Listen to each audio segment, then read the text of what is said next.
Bearcat Bounce Podcast, back at it again. As always, I am Brent Young, and joined by a couple of guys I like to call pals, a couple of pals I like to call buds, some buds that are my dudes. That's right, Aaron Smith and Chad Brendel. Aaron, Chad, how are we? Doing great. I'm ready for this is going to be a big show. We got a lot to get to. Got a lot. Well, I'm out here in Athens, and there's like a foot of snow out here, so it's stupid. A foot of snow, and that's stupid. One thing that is not stupid is Danco Transmissions. You guys thought I was going to bring in the next guy. Danco Transmissions. Woo, big time. Big time supporters of BCJ, BBP, and the Cincinnati Bearcats in general. Go to Danco Transmissions. Mention any of us. Mention Brady Collins. Give Brady a shout out at Danco Transmission.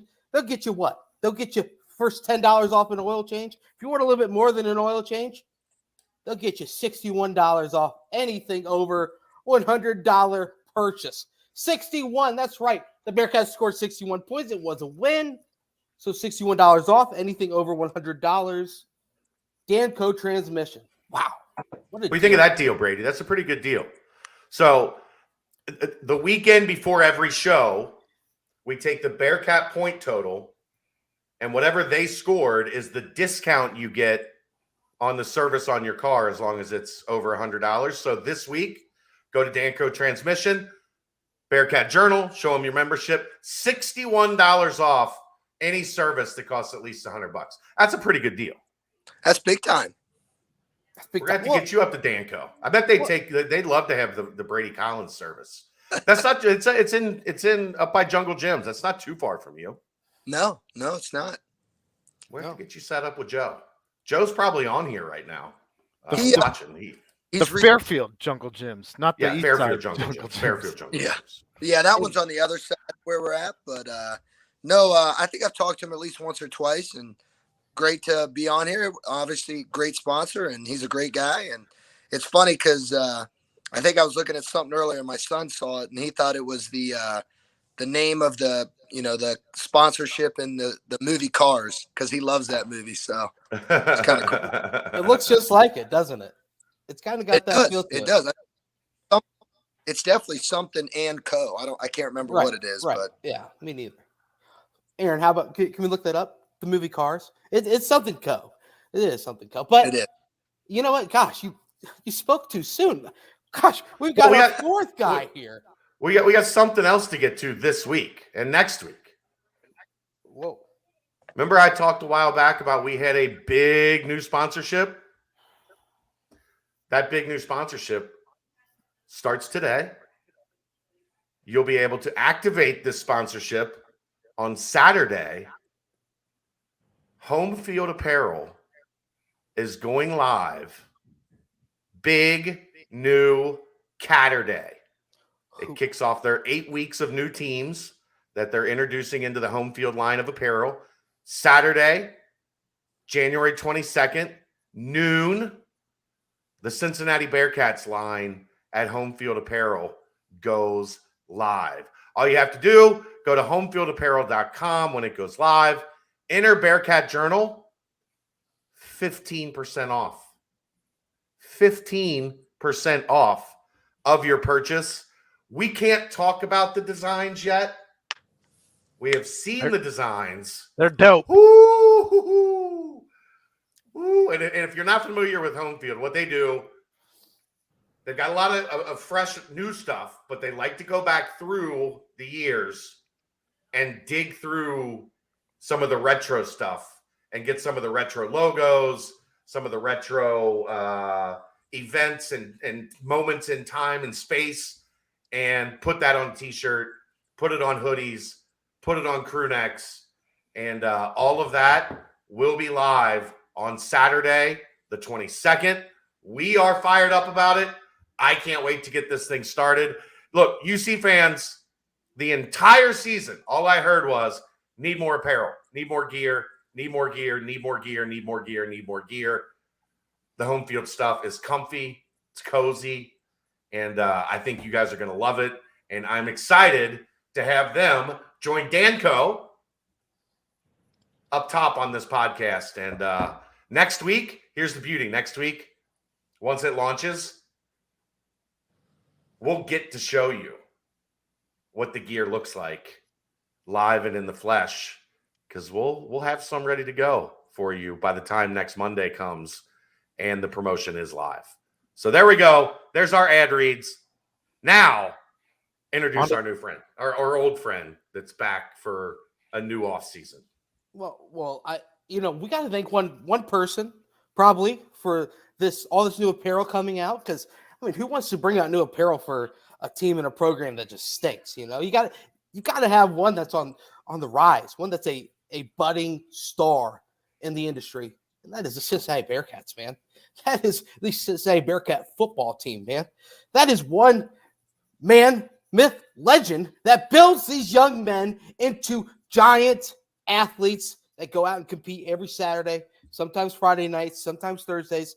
I don't know, weird times when they play, but big time athletes being produced every single day by none other than Brady Collins. The man, the joy to have him back. First time in the year 2022.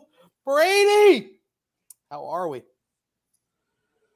Doing good, boys. That's crazy. It's first time 2022. I think we did this around this time last year. So, let's keep the good juju flowing and, recap what we did last year and set a new standard and keep it rolling.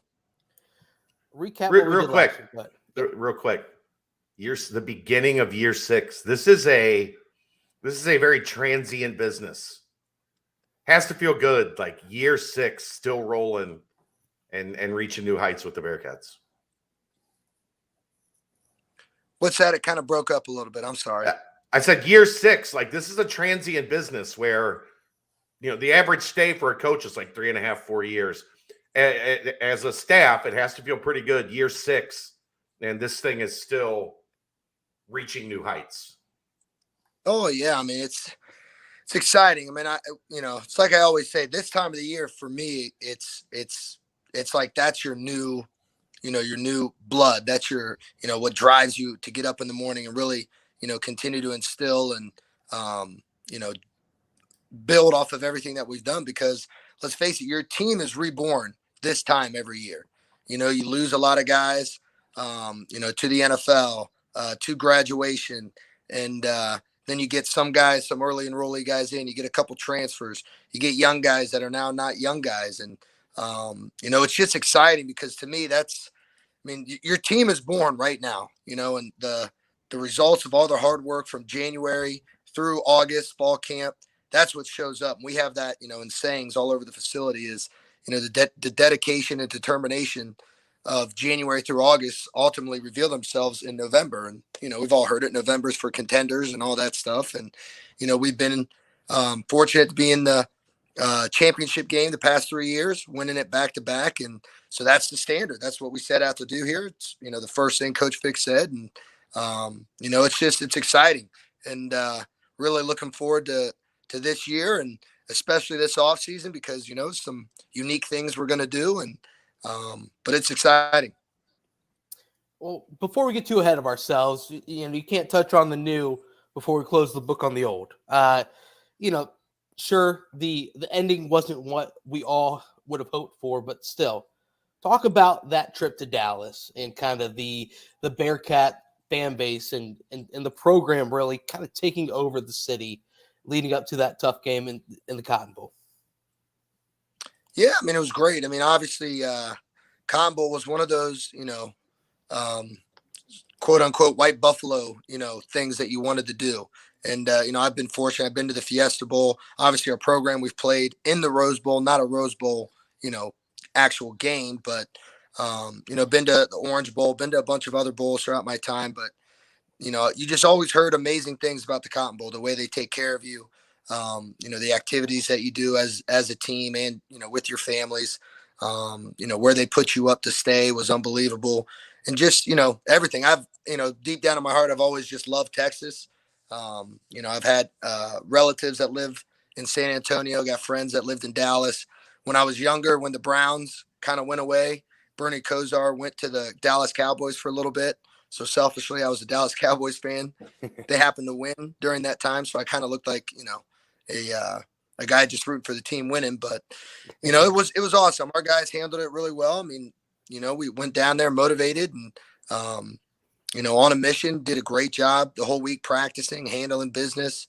And it was awesome to see how many Bearcat fans did show up there and the support they had. I mean, it was not only just felt that week, but obviously throughout the whole entire year. So take us back into running into AT&T Stadium from the locker room. What's going through your mind as you run onto the field and you just take in how loud it all was and just the atmosphere? I mean, it was just a beautiful sight. I mean, you're going up against, the returning national champions in Alabama, a team that's obviously, been a dynasty for as long as Coach Nick Saban's been there.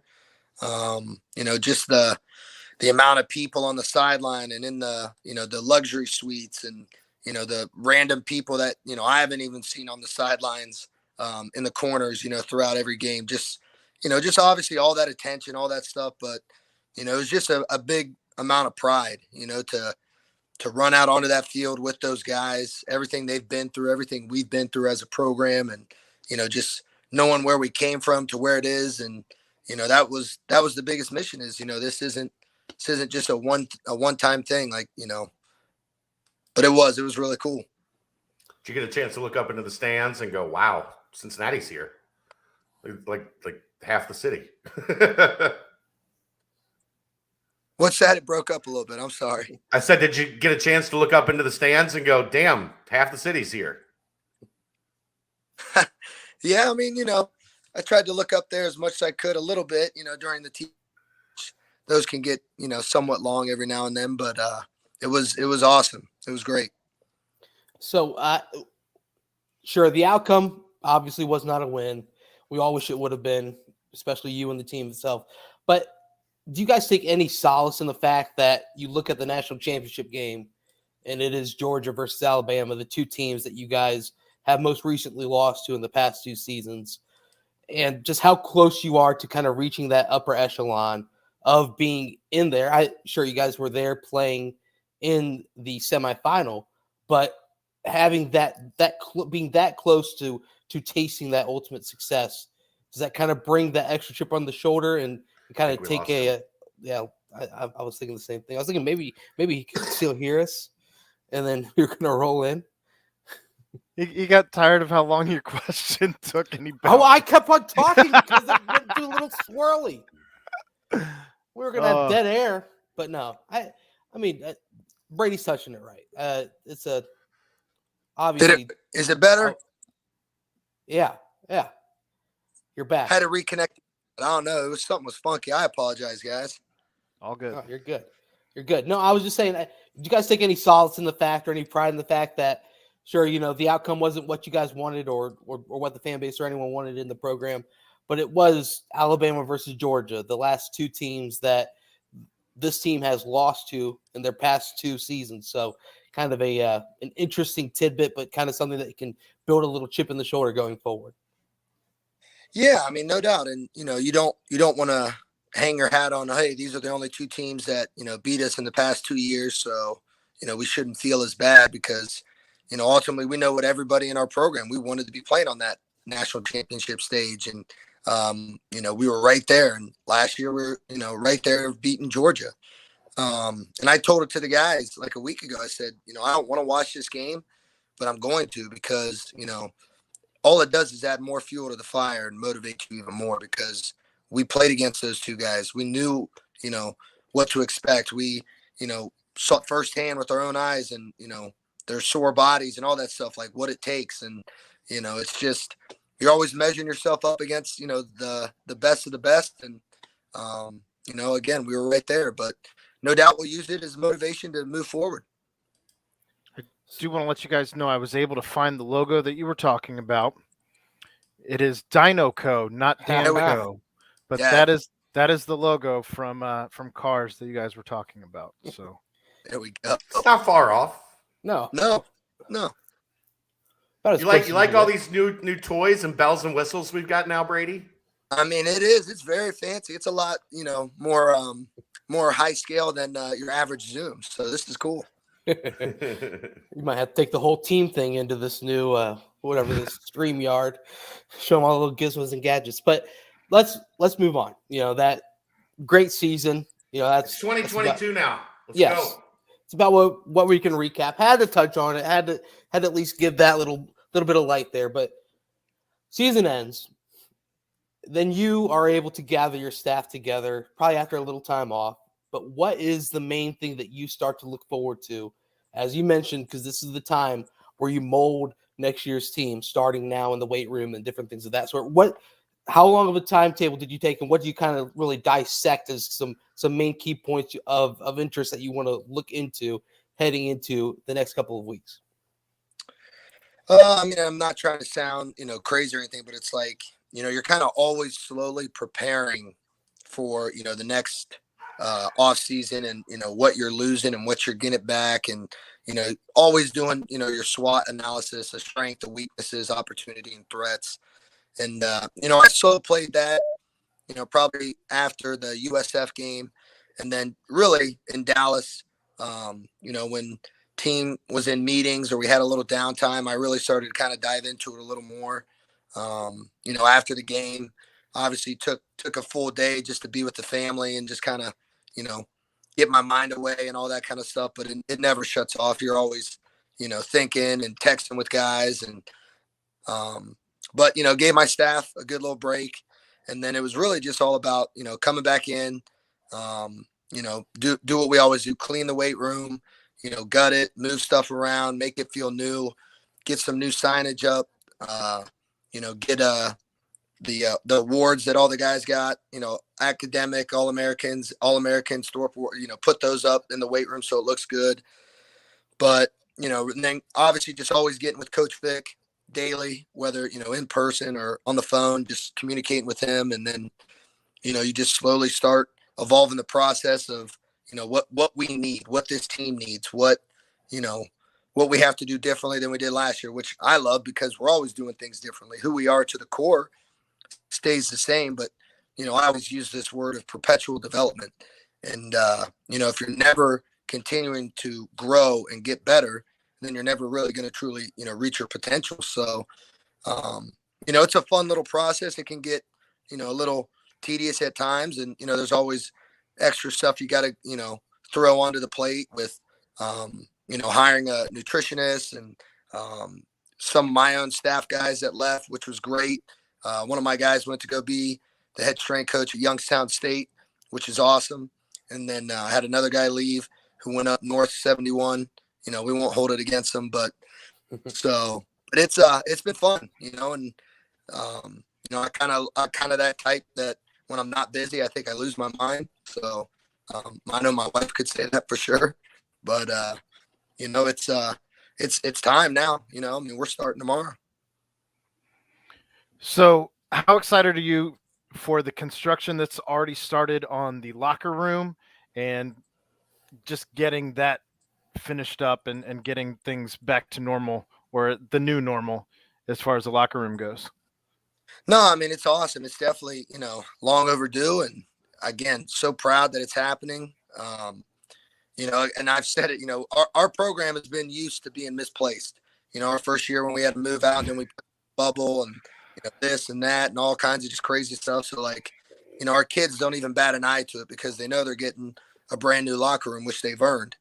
And just walking by every day, seeing the construction, and I peeked my head in there today and it was like, holy cow. Like, it's exciting because, coach says it all the time. If you're not growing, then, you're not going to be able to do what we ultimately want to do here. And that's not just in the team, that's staff and facilities and, support. And, it's just really exciting to see those things really start to happen. And it does. It gives you more juice. It gives the kids more juice. It helps in recruiting. It helps with all that stuff. Do you know Tobes? I didn't. Who's Tobes?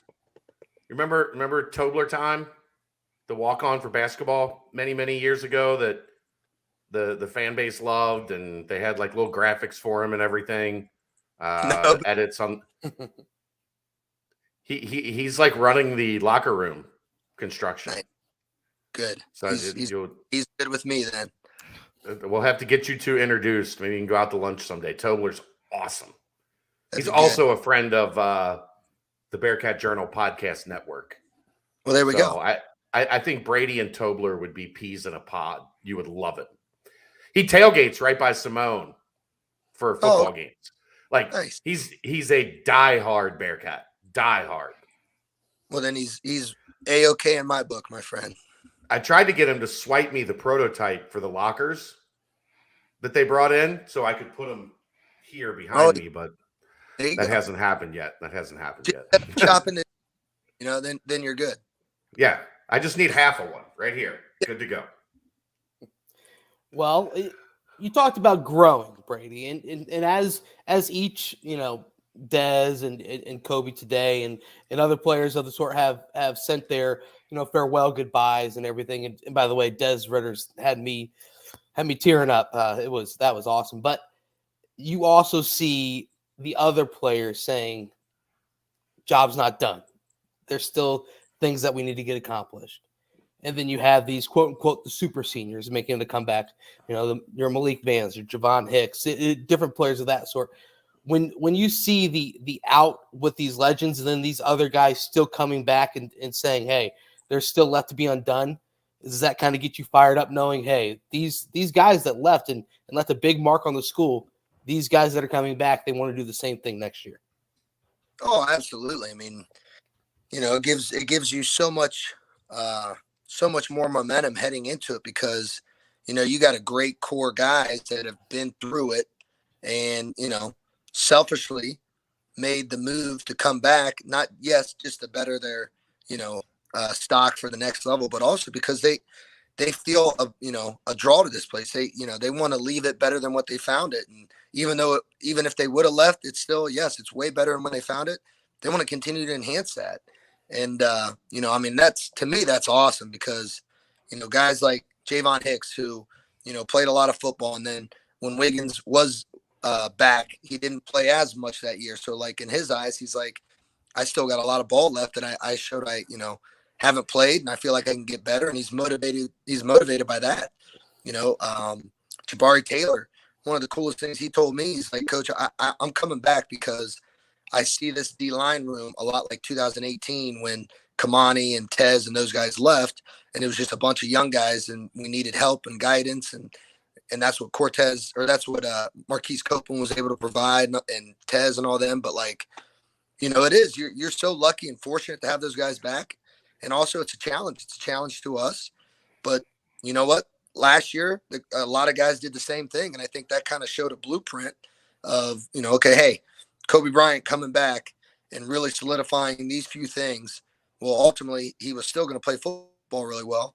Well, because he came back and really emphasized those few things, look what that did to his year and to his draft stock. But in turn, Kobe's the most ultimate leader there's ever been. Mamba mentality, all that stuff. Yeah, we talk about it. But, I was talking with Kobe today, and he was telling me about guys that, he really was looking forward to seeing their growth, and this guy needs this and this guy needs that. And, he was just like, Coach, man, you better FaceTime me tomorrow during the first workout. He's like, 'cause I want to be on their ass. And I'm like, I will. And just, to me, that means more than anything because, I keep in touch with all those guys as they're training and prepping and all that stuff, but they care more about what's going on back here. What are those guys doing?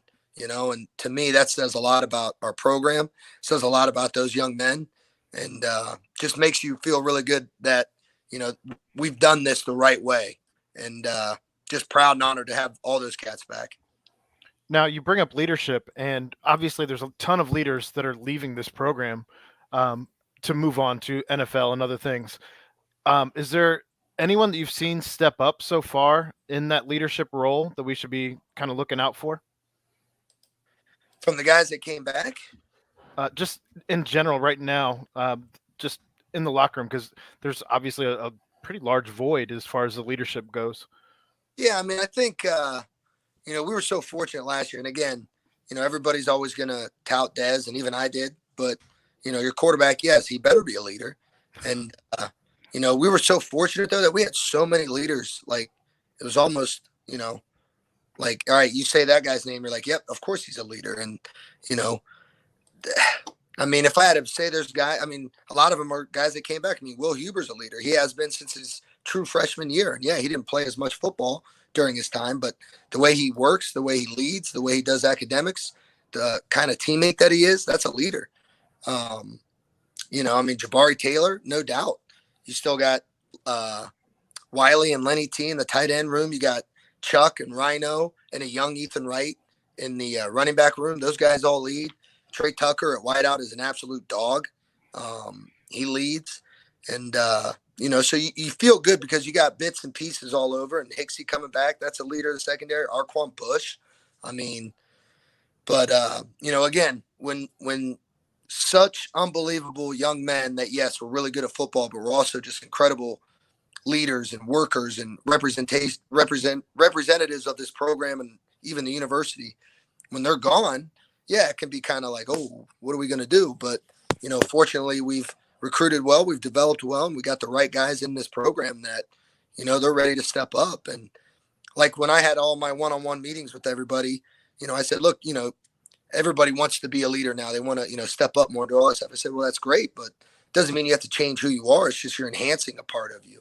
I love the quote that leaders are born. I don't think that's true. I mean, yes, natural leaders are born, but they're also developed and they're enhanced. So, I think it's just going to be a fun process that we go through this winter into the spring ball, which will be huge, and then into the summer. And, I think there's going to be a bunch of leaders that emerge, and it's going to be exactly what we've been doing. Is that something that you take into account when kind of forming the different, lifting groups and things of that sort? Because, last year you mentioned how, certain players said, I want to lift with this guy, I want to be in this group with the top level guys. Is that something now this year with all those players that did move on to the NFL and different things like that? Are you kind of giving a little bit more of a look to see the different lifting groups and workout groups and kind of matching certain people with certain people? Yeah, I mean, I'm not gonna lie to you. To me, that's one of my favorite things is making the lift groups, and it's not easy, because you're trying to put certain guys that need to be with certain other guys and need to be with this coach. Like I don't always say that because all of my coaches are unbelievable and we get the best out of everybody, but certain guys, they got to be around these guys. Certain guys, they don't need to be around these guys, and everybody's got their own individual challenges and goals that we're trying to, really get them to achieve. And none of it has to do with, you got to bench this, you got to squat this, because none of that matters. It helps, but, like case in point, I was looking at my whiteout group that I trained last year, and it was, Trey Tucker, Michael Young, and Alec Pierce. And that was great because those guys all trained hard. They were freaks. They pushed each other. They never let one guy, take a day off or rep off. But also in that lift group was also Arquan Bush, Kobe Bryant, and Ahmad Gardner. So it was a competitive battle. And, as I look at it now, I'm like, okay, I always search out for the projects. Last year, Ahmad was my project. I said, you're not going to be skinny anymore. We're going to get you bigger, faster, stronger. You got to eat more. You got to do this, got to blah, blah, blah. Obviously, that really helped him.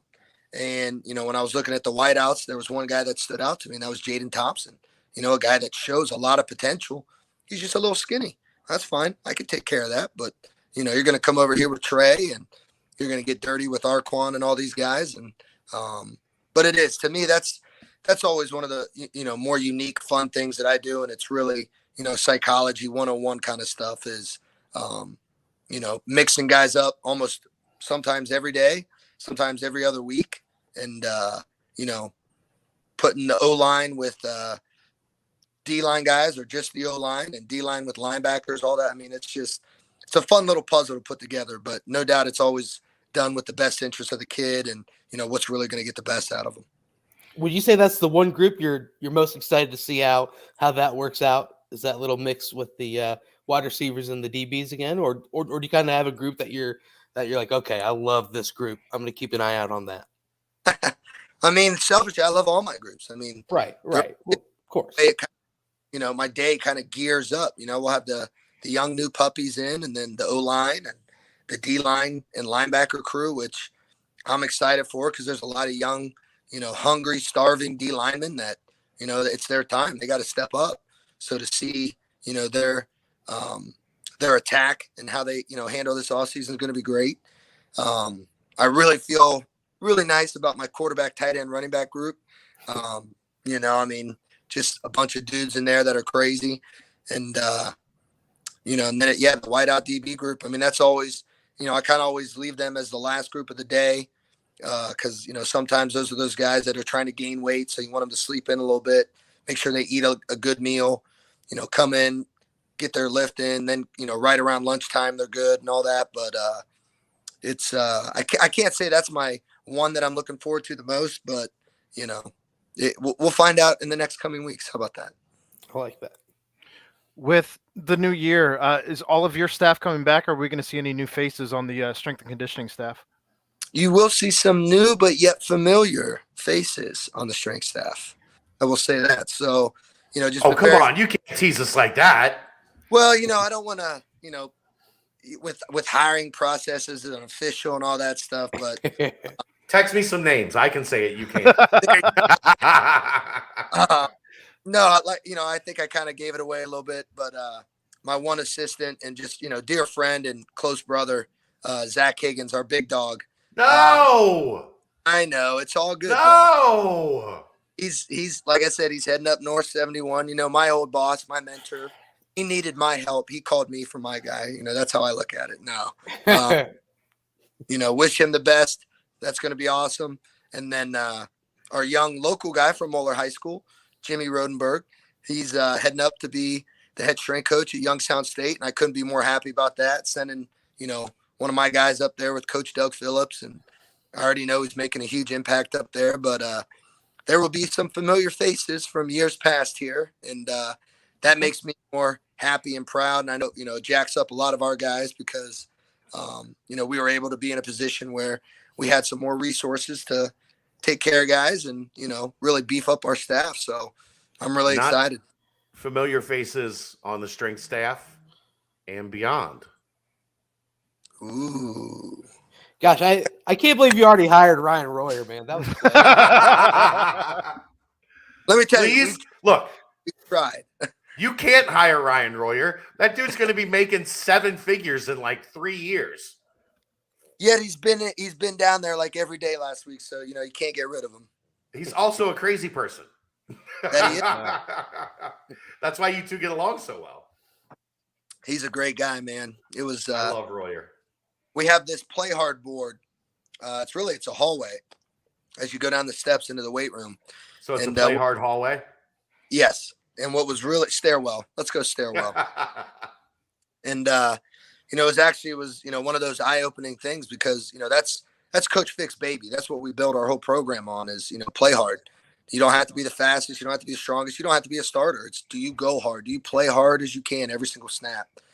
And we always take down the guys when they're done, and we put a smaller fat head of them on a back wall.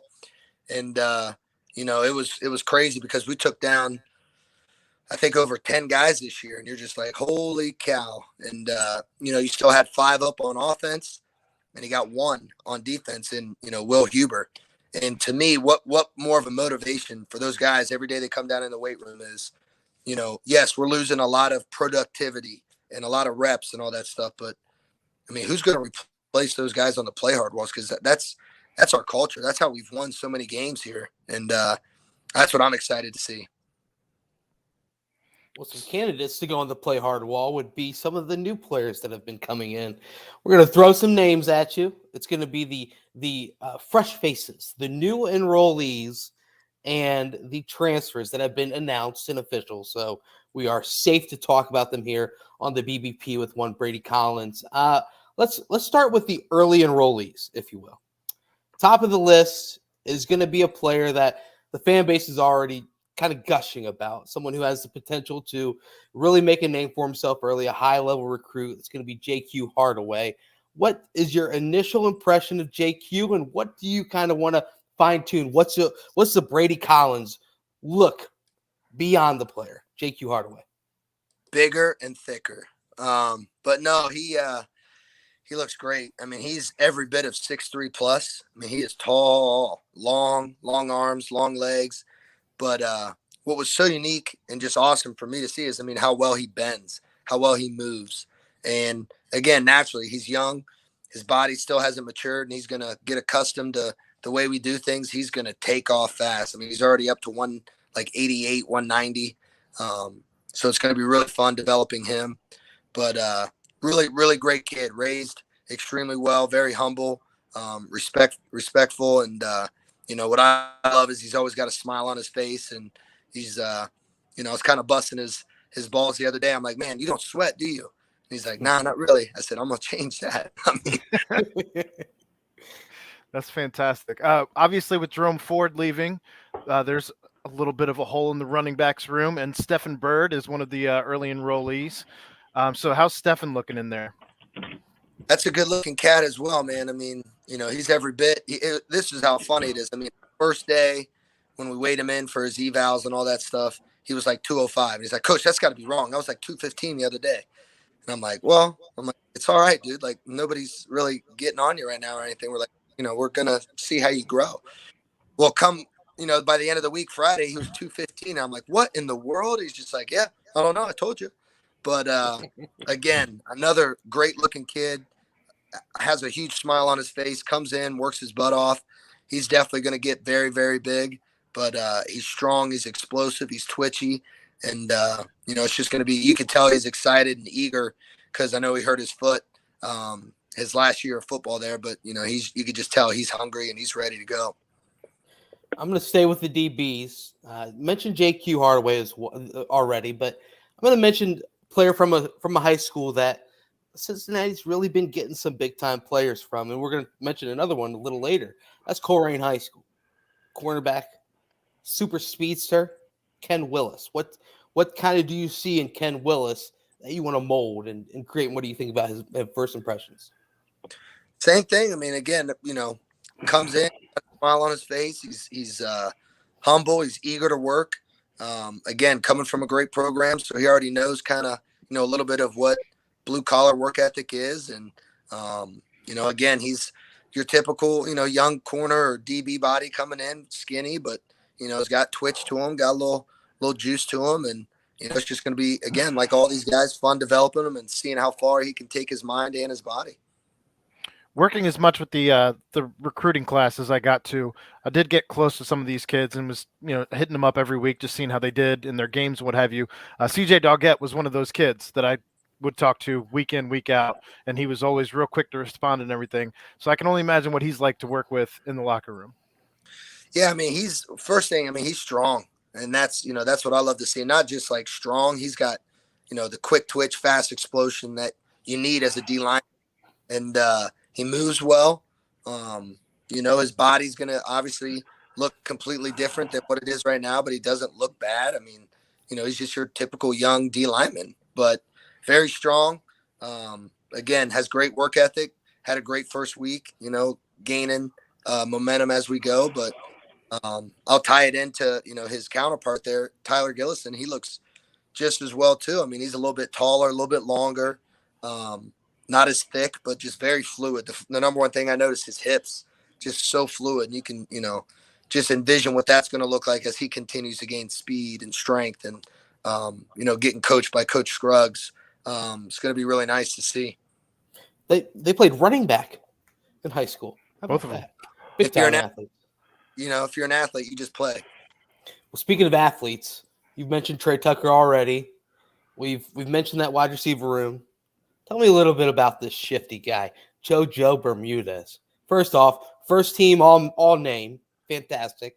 Joe Bermudez. Just tell me a little bit about that quick slot receiver. Seems like just another great one in the long line of good ones on the team. Yeah, the New Jersey Devil, I like to call him. Ooh, I like it. Crazy. He really does look a lot like Trey. He's, not a knock on him, but he's not as fast as Trey. And, Trey wasn't as fast as he was now, but he was fast. But again, all these kids are going to get better. They're going to get stronger, faster.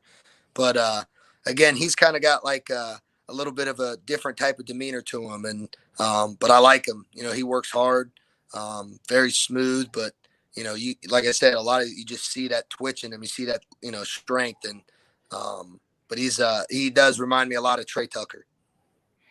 one of the big boys is going to be on that offensive line. Luke Dalton, another kid who was always real quick to get back to me, always appreciative of my time as I was with his. So how's he been in the locker or in the weight room? He's been awesome. He is. Luke's one of those guys I think I've zoomed with the most over throughout, the past 2 years with the recruiting and all those things. And, was very fortunate, built a great relationship with him, and he has a great family. He looks the part. He looks great. Again, young, big O line body that, is going to mold the right way, can bend, can move. He's athletic. He's strong. He's not overly strong to where, it hinders anything or makes us really not have too much to develop, but he's going to be really good. Kind of reminds me of like a taller Jake Renfro. Okay. He didn't turn out half bad. No. Kalen Carroll, another guy from Indianapolis, the great city of Indianapolis. It's a beautiful town over here. You should come visit sometimes, Brady. But tell me a little bit about your thoughts on him, initial thoughts. Another one of those players that, played for two good programs in Indiana, and of course coming over and going to bring that into the weight room as well. Yeah, very similar to Steven. His season hurt his foot. So, but, again, these kids are slowly amping up their, full return. They're not in boots or anything like that, but very, very humble kid, very, very coachable, kind of one of those guys that locks eyes on you and listens, and good length to him. I think he appears longer than like, a Ken does, and definitely not as long as a JQ, but, so you see that, you see where, his shoulders and the legs, where all that weight's going to go. And, just excited to have him here, and, can't wait to see how he progresses. Another DB that we didn't mention, Sincere Lewis out of Kalamazoo. What's it been like working with him? I would say he's probably not going to be a DB because he is a lot thicker than your average DB. He looks good. I tell you what, I told him, I said, dude, who you remind me of? Like, who's that, coach? I said, Malik Harrison. And he goes, I don't think I know who that is. I said, well, you should probably look up who that is because he was pretty good. Came into Ohio State, was a big-time basketball guy, but he was just an athletic freak, and he was long and explosive and just such a good kid. And this is exactly what Sincere is. And, just throughout his first week here, just seeing him, adapt and take coaching and grow. And, it's I think he's going to be a big-time player down the road, and, excited to see how he continues to develop. Let's roll right into the transfers.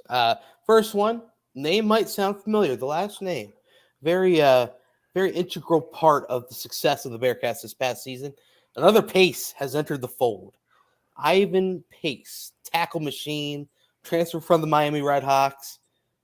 Tell me a little bit about what we're going to expect or what you've seen so far out of young Ivan Pace. First and foremost, great kid, comes from an unbelievable family. And again, I think it's awesome that, he chose to come here and play with his brother. And, we love that. And obviously he's a hell of a football player, got a lot of accolades the past couple years, and, got to watch him up close this year when we throttled Miami. But, he's obviously, he's thick. He's a lot thicker. But that's okay because he's not used to training the way we do and to the way we take care of you and, feed you and recover and all that stuff. So, again, I love his attitude. I love his, just his mindset where he's at right now. He's a guy, he texts me every day. He's been in every day, just wanting to do and learn and all that stuff. And I know this first week might kick him in the butt when, it's full tilt and everything's full go. But, you know what? He's going to be a hell of a football player for us, and really happy that he's here. The first transfer that was announced of this class was Ryan Coe, a kicker. What do we got on him? He's a good-looking kid. He's a good 6'1.5", maybe 6'2", and he's a little thicker. But just a great kid. Every time I talked to him before he got here was just, Coach, man, I just want to work. I want to work hard in the weight room. Like, I love training. I love seeing what it does to me, all those things. And, obviously his kicking statistics and all that stuff speak highly of him, but we're excited to have him here. We're excited to add him to the specialist room, and I think he's done a good job mixing in with those guys, getting to know them, outside of the building. And now that we're back full on, I think it's going to be a nice little transition and a great addition. How long till Luke tries to get him a look at linebacker? None. We got plenty. How cool was it first? We just talked about kicker. Just the close of Cole Smith's career, how he was able to battle through whatever he was going through this whole season, and then come out in the Cotton Bowl and sink those 2 field goals with ease. It was, man. I mean, it's hey, obviously the game didn't go the way we wanted it, but you know what? He did his job, and he could say, hey, I did everything I could my last year, and I finished with a bang. Yes, we didn't win, but I overcame a lot of adversity my last go round and all that stuff, and it was cool. And I was at a wedding last night, and I saw good old Jimmy Smith, and that's what we talked about for a little bit. And again, proud of him, and I'm sure I'll see Cole here in a couple weeks. I'll probably take my car to go get detailed. Well, and then also, did you talk to Jimmy about the rake, man? He's he had himself a little bit of a game too, a little bit of a season. The rake is not quite the rake anymore. Well, he's still skinny. Yes. We're gonna take care of that. That we call him Footy. That's Footy. And boy, I tell you what, he is special. He's a great kid. He works his butt off. He can boom the shit out of it. And he does. He reminds us all of a young Jimmy. He is a team first guy, man. I mean, he knows what his role is, but he vibes with everybody. He hangs out with everybody, mixes and all that. And he's a great kid. Next transfer is someone that we don't really know much about. He's a guy that kind of he transferred from a MAC school that one of the directional Michigan schools. I think it was Eastern. I'm pretty sure. Never heard of the guy. Supposedly he's got a good arm. Not too sure what to think of him. His first name and his last name begin with the same letter. Kind of weird, So who knows? Ben Bryant. What can you tell us about the mystery man Ben Bryant? Oh, you mean Benji? Oh, Benji. Is that what he goes by? Or Benny B? Benny B. Maybe Ben 10. Or just Ben Rock 10 B. Okay. No, I tell you what, man, that's exciting. I think it's really cool because Ben and I, we were sitting in my office a couple of days ago, and we're like, dude, it was exactly a year ago. You're in here and you're almost in tears, and I'm almost in tears because love everything you've done and all those things, who you are, love your family, all that. But you know what? He made the decision to go and play at Eastern. I think it was a great decision for him. He went, he balled out. He had to overcome a lot of things there. He had to beat out a returning starter. He had to go to a whole, new culture, new team, and, really step outside of his comfort zone and try to, instill leadership and get guys to follow him from, people that he didn't have, the relationships built over time like he did here. And then, the opportunity for him to come back, I think it's awesome. I mean, what more could you want to come in and compete with someone like an Evan Prater and the Brady Lichtenbergs? That's what our whole program's based on, is competition. And, you got to have it. You got to have somebody that, selfishly wants to be the guy, but, is also going to push whoever is else in that room to be that guy as well, because they want that and they want the team to succeed. And, like I've always said, God forbid anything happen to that guy, because I got to be ready to step up.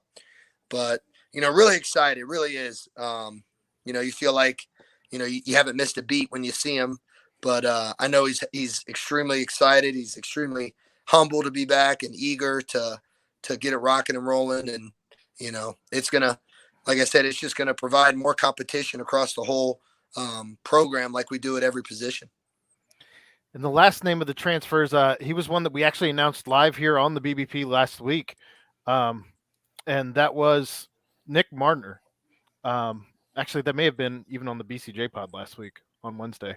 But in any case, it was very, very new that this happened. So what do you have on Nick Martner?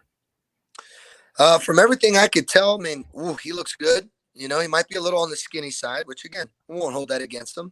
We'll take care of that. But again, I saw the little highlight reel of him, and almost 50 catches for almost 1,000 yards and a boatload of touchdowns. Sounds pretty good. We'll take that. But one of the coolest things I think more than anything is not his height, his weight, all that kind of stuff. None of his stats. Is I got the opportunity to just talk to him and just hearing how humble he was, how much going somewhere where really training and doing it the right way and taking care of your body and getting the best out of it was really number one for him, because I think he knew he could go anywhere and he was going to do what he had to do and play well and put himself in a position to go to the next level even more. But he knew that there was a lot of areas he wanted to improve in his body and his mind and his heart. And again, I take great pride that he chose to come here and be around our guys, and I know they're going to welcome him with open arms. And how he comes in is not how he's going to be seen here in a few weeks. That's for sure. Aaron, I think we have a few in the mailbag for Brady. If you want to get those lined up, and then Brady, this is it's clearly a new season, a new type of feel to this year. Is there anything in particular that you're kind of latching onto with this group that maybe you didn't in years past, or kind of a staple that you're trying to really brazen in them? Because it seems like this is a group with an identity that's not yet been formed with all the players that have moved on, but obviously it's some high level talent replacing them. Is there anything you're kind of pushing forward with them and trying to really just hammer home? I mean, I can kind of, go back and view, our current status to some other places I've been at certain times. Again, the outside world is going to see that, Desmond Ridder, the third winningest quarterback in history or of all college football, is gone. A bunch of NFL draft picks gone, and a lot of production gone. But that's fine. People outside of here can say that because we know what we have inside. And yeah, there's a lot of talent. I mean, we all know recruiting's gone very well. So it's not like we just have Joe Schmo from the streets that's going to step in and play corner. We got a lot of guys that have, battled every day in practice in the weight room, but just, didn't play as much because, well, why? You had two studs and Kobe Bryant and Ahmad Gardner on the side. So, it's one of those times where it's an opportunity. It's the time. And, we're not saying people need to step up and be the guy. We're saying you got to be a guy. You got to be a dude. There's Kobe Bryant's not going to be getting those reps anymore. Ahmad Gardner's not getting those reps anymore. Who's going to step up? Who's going to do it? And as long as you're eager and you're starving to do that, well, good things will happen because everything else will take care of itself. But there's just so many things that, you kind of always, like I said, we hold true to ourselves and is the standard and core of what we do. But no doubt there's going to be a lot of unique challenges because, there are certain guys at certain areas that, haven't been through the quote unquote, like I like to call it, the shit. And, I told him, I said, we're not going to, go through the shit. We're going to grow through it. And that'll be big once spring ball comes and, then we reassess and then have a great summer and go into training camp. And then, but again, it's not like the cupboard's bare. You know what I mean? Like, trust me, we feel extremely, extremely well about our guys in this locker room. And, we know it's ultimately our job to continue to drive them. But at the end of the day, they make those decisions and, they're only going to go as far as they want to. All right, we got a couple questions that were directed directly at Brady, and they do come at you from the 513shirts.com mailbag. And we'll get to that read here when we actually open the mailbag all the way. But just a couple teasers from the mailbag here. First and foremost comes from Bearcat Brian. Brady, which incoming freshman are you most excited to get in the weight room? All of them. I don't want to be that guy, but I mean, all of them. Anytime you got new toys, new bodies, you kind of want to see what they got. So like I discussed earlier with all those guys, very eager and excited to see all those guys' development. All right.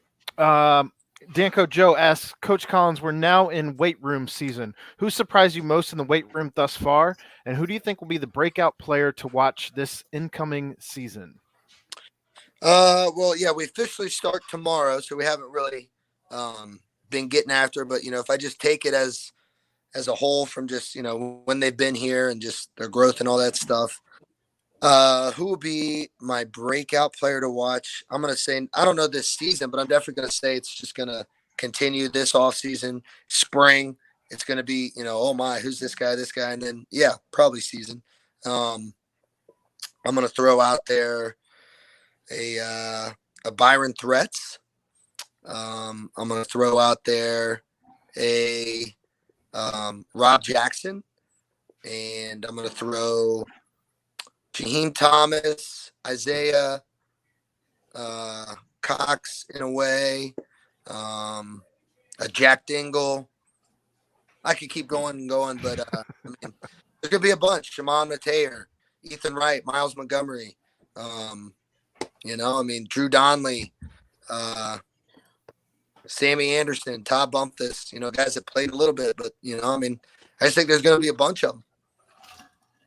Good problem to have. Isn't that the fun of where we're at right now, though? Is it's kind of like we watch so many of these names for the past 4 and 5 years become stars, and now maybe we get a chance to watch a whole bunch of new guys over the next 3, 4, 5 years become stars. Like, it's a reset. It's fun. It's a reload. Reload. Yes. He'll get you with that one. Ryan, UC 2009 asks, for Brady, who is the strongest guy on the roster pound for pound? Trey Tucker. I knew you were going to say that. That's what it was last year. He's an Who's absolute. second then? Who's second? Who's second? Here's what I hate about this question. It doesn't always have to be a small guy. Everybody, when they hear pound for pound, they think it has to be a small guy. It doesn't have to be a small guy. Equivalent. It's equivalent to it. Well, he is a small guy. I would say Byron Threats is freaky. But pound for pound, some other guys. I mean, obviously Juwan Briggs. I mean, holy cow. It doesn't matter how many pounds Juwan Briggs has. He's one of the strongest guys on the roster. One of the strongest guys on the roster. I mean, Miles Montgomery is he's creeping up there. I'm telling you what, that kid is a freak show. But Mets? yeah, Trey Tucker all day, every day. Would Mets be up there at all? Yeah, I mean, I guess he would, just because you take the height and the weight ratio with that one. He's a tractor. Quarters, 335. I mean, that's pound for pound. That's a lot of weight. It's a lot of pound per pound right there, man. Oof. And the last question directed directly at you from the mailbag. What are Brady and his staff's responsibilities during the game on the sidelines? I know we touch on this, I feel like, about every 4th or 5th time that you get back are on with us. Get back. No, that's a common misconception. Okay. But it is. I mean, we do. I always make sure one of my guys got all the coordinators, and there's always one position coach that's going to be out there. But again, yes, we're making sure the players are back. We got guys that help with special teams, just making sure, that the guys are in the area they need to be and, on call. Maybe someone's getting a drink or someone's at the defensive bench, just making sure they're good.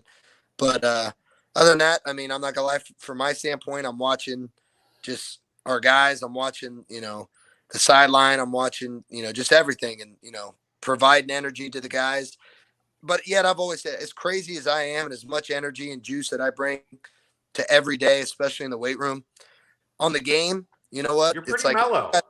I am. And I think I learned that, probably the most from Coach Mick, because obviously, the way I was in the weight room and everything is how I was on the sideline, like jumping around and going crazy. And like, you know what? If the kids are going to feed off of that on game day, it's probably not going to be a good sign.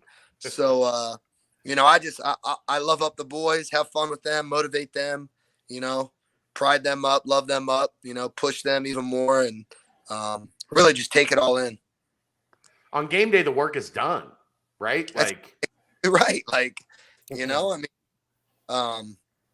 my favorite thing too on game day, like what's the biggest thing I do? Well, yeah, we hydrate the guys and we got the snacks at halftime and all that stuff, making sure everybody's good. But we come out for a full team pregame warm up. we'll bring them up under the goalpost. You know, I kind of give a little spiel, which you don't know what it's going to be. It just kind of hits me right then and there. We do our clap, we break it down, and then I mean, go play the game that you've prepped for all week and all year. You know, I mean, anything I say or jump around and do is not going to get you going, and if it does, well, it's probably not going to be a good thing. I love that. That's what the big time coaches say is that you spend all this time in practice preparing them, so then when the game comes, you're able to take a step back and just say, "All right, there we go." All this preparation showing out on the field, big time. Yeah, no doubt, big time. Well, hey, I got one last question. Yeah. I do. Whose car was that I saw floating around in some pictures that was hanging out at like the 50-yard line? Oh, this past weekend? Friend of a friend. I think it was Bob's. Bob Mangine's car. I think it's one of Bob's 30 cars that he has. It's in it. He's like Jay Leno. He's got a fleet. He does. He does have quite a fleet. Well, Brady, anything else? Can you sprinkle any good places you've gone to eat recently? Anything fun you've done recently, Brady? Or is it all work? All lockdown. This is your time. Yes, it's always, locked in. No, it's it's been great. I've been having, half days, at work and then coming home, being with the kids. All that was great. Today we went sledding. That was awesome. When we took our daughter to gym tonight, my wife wanted to go to this brewery, the one in Mason, starts with an S. So we went there. Wasn't bad. But any new exciting places I've eaten? No, I can't really say anything, too crazy, but I know they're not the sponsor of this show, but have you taken the crew to Galactic Fried Chicken yet? No, but it's definitely going to be a spot because, I keep hearing about it and you keep telling me about it and all that. And obviously you told me about it. Was La Torta Loca. You need to pick a day. I will meet you down there and we'll get you guys the Galactic experience. Well, there we go. I'm trying Are you a fried chicken guy or are you a chicken tenders guy? I mean, I try not to eat as much fried food, but I'm not asking if you eat fried food all the time. It's not a referendum on you. I would eat chicken fingers. No, they're not chicken fingers. They're chicken hands. Okay, I'll eat chicken hands. They're massive. And chicken feet. I'll eat it all. It's like basically what they do for their chicken tenders, and Aaron can attest to this. They just take a chicken breast, cut it in half, and fry it like a boneless chicken breast. Cut it in half and fry it, and call it a chicken tender. It's great. The sauce is legit. Nice. Are you a Chipotle honey mustard guy? I love Chipotle and I love honey mustard, so I believe I would be. This stuff right here is it's as good as it gets. There we go. Looks like we're gonna have to set it up then. You set it up. You let me know when you guys want to go down there. I'll talk to Shane that owns Galactic, and we'll make it happen. We'll get the strength crew down there, and maybe that'll give me a chance to get a peek at what new names might be hanging out in that room. New but yet familiar faces. Familiar faces. Before I go there, though, I'm going to have to swing by Danco, check out my transmission, because I get $61 off. I don't even think you'll have to mention Bearcat Journal. He'll know who you are. Well, that's the least of my worries. All I know is $61 off. That's too good of a deal. So they best be heading up there to Danco. You should try going in like incognito and being like, hey man, Bearcats. You just come in with Pump It Up playing on your phone in your pocket. That's right. See if he catches it. Oh yeah. Did anybody see that video of the 49ers taking the field yesterday? To pump it up? No, it wasn't to pump it up. Oh, no. Some guy had this huge ass boombox. And we have a bunch of portable speakers, but nothing that looked as legit as that. So this will be anybody out there listening, anybody that saw that, or anybody that knows of a Bluetooth huge, it looks like a boombox. Like a 1980s boombox. Yes, except it was red and who knows what else, but I would love to purchase a couple of those. So if anybody hit me in the DMs. There we go. Yep. and I'll get it to Brady. Thank you. It's always Appreciate you. Christmas. It's Christmas time in Everything. Cincinnati. How about that? That's- We need to find a boombox. Well, guys, anything else for Brady? No, we're good. Appreciate you, sir, as always. Brady, Awesome to be back, boys. can't wait for the next update, man. We always mention this is going to be the most exciting offseason because we have just so many storylines to track. I think it will be because, like Chad just attested to, there's so many names that, guys might have heard of and, when they were recruited and all that stuff. But you know what? I mean, like I said, the Kobe's aren't there anymore. The Ahmads aren't there. Dez is gone. You got a lot of guys that played so much over the past couple of years that are gone, but all that does is leave more room for guys to step up, and it's just going to create for a lot of interesting stories, and I'm excited. So I'm going to look forward to it and make sure I give you a nice little rundown of positions and all that stuff, and we'll keep everybody just as excited as they were last year, and I hope everybody's bought tickets and all that stuff because let's face it, like I said, everything's continuing to grow. I mean, they're talking stadium expansion. That's awesome. Let's do it. But don't go too crazy because Nippert's already easily the best stadium I've ever been in. So, I think the whole fan base can agree with Josh Wiley, and they'll say, "I'm not leaving. that was Not awesome. leaving. They're That was bought awesome. in. Fan That was base awesome. bought in. It was awesome." And by the way, you're doing a great job with your replies. You threw the Wolf of Wall Street dance reply. That was fantastic. Good job by you. Tip of the cap for the older guys. Yep. I see what you're doing there. Yeah, But All righty. Well, looking forward to it, guys. Everybody enjoy the rest of their night and have a great week, and we'll see you soon. awesome. Thanks We love again, you, sir. Brady. Thank you so See you much. guys. See you, Hey, man. brother. Oh, gosh. It feels like all's right in the world again. My I mean, night's complete. Are we back on like the every 2 week schedule thing with him again? I or- haven't broached that with him yet. I don't. We look. Nobody in the country gets the strength and conditioning coach like once a year. We might have been a little greedy with once every other week, but I'll. The thing is, if I say Brady, are you good for every other week? He'll be like, "Yep." I think he loves to.